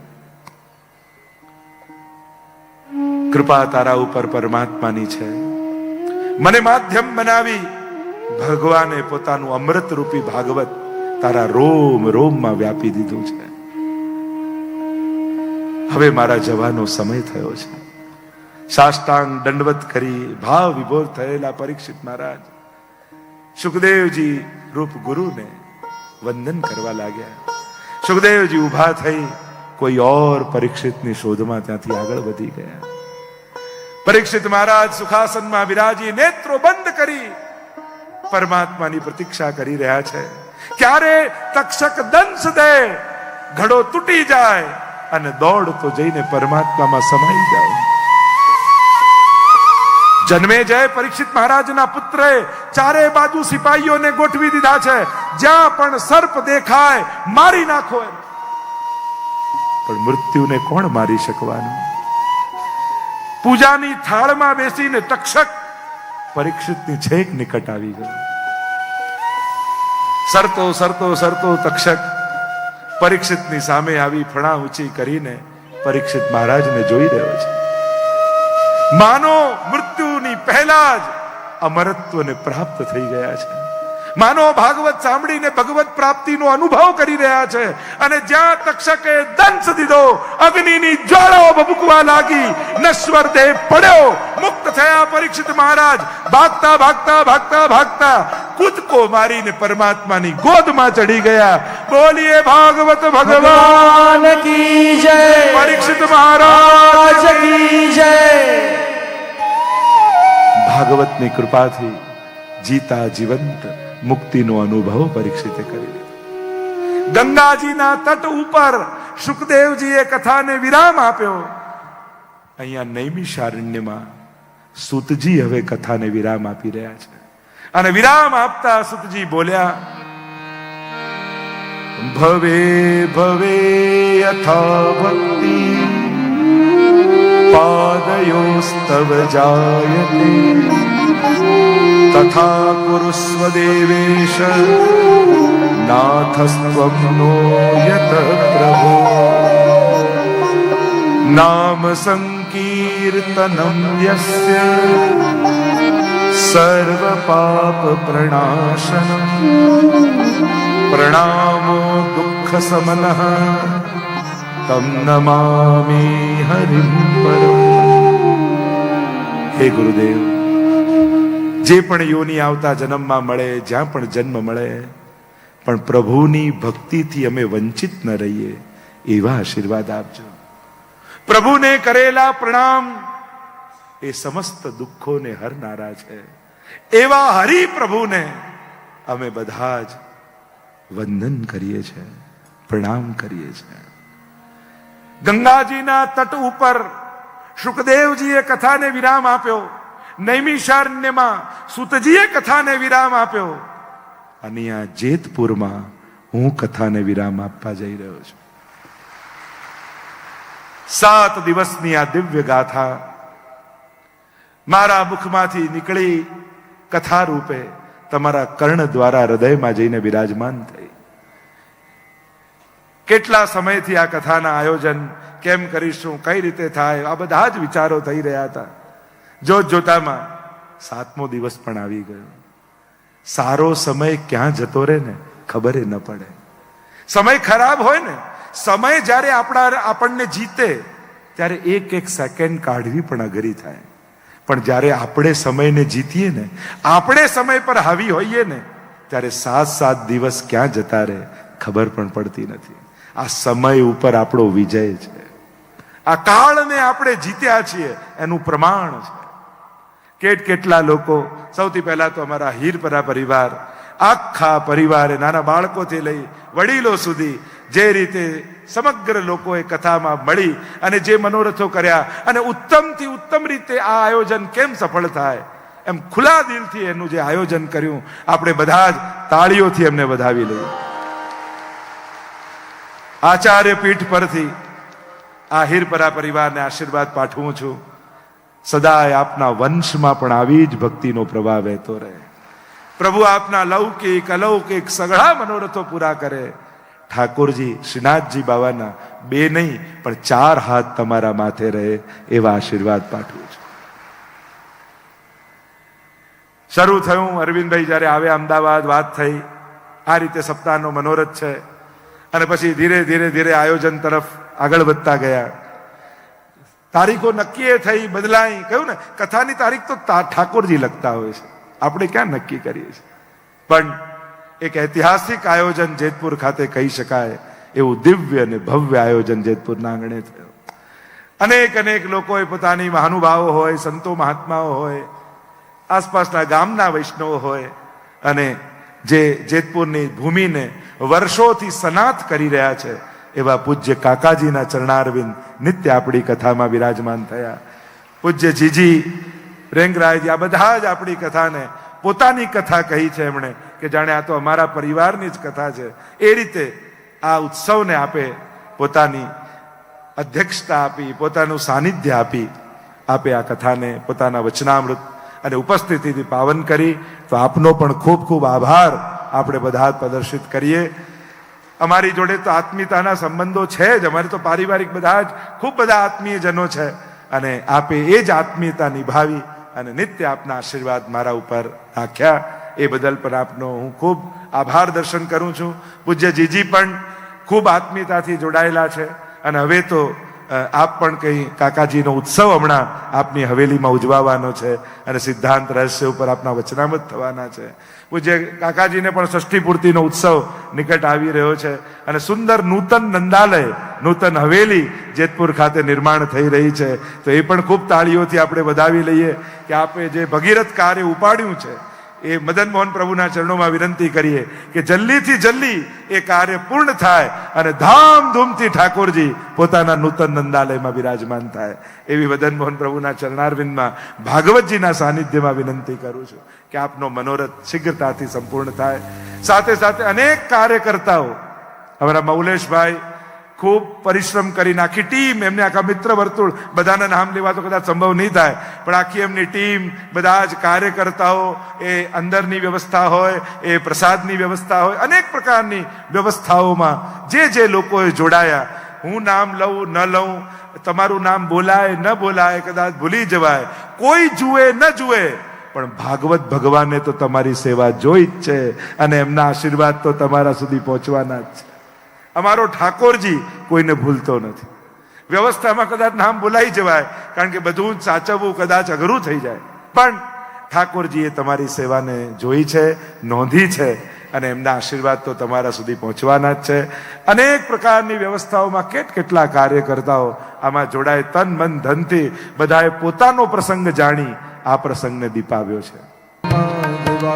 राधे कृष्ण गोविंद गोपाल राधे माधवा, राधे कृष्ण गोविंद गोपाल राधे माधवा, राधे कृष्ण गोविंद गोपाल राधे माधवा, गोविंद राधे माधवा, गोविंद राधे माधवा, गोविंद राधे माधवा, गोविंद राधे माधवा, गोपाल राधे माधवा, गोपाल राधे माधवा, गोपाल राधे माधवा, गोपाल राधे माधवा, राधे कृष्ण गोविंद गोपाल राधे माधवा, राधे कृष्ण गोविंद गोपाल राधे माधवा, राधे कृष्ण गोविंद गोपाल राधे माधवा, राधे कृष्ण गोविंद गोपाल राधे माधवा, राधे कृष्ण गोविंद गोपाल राधे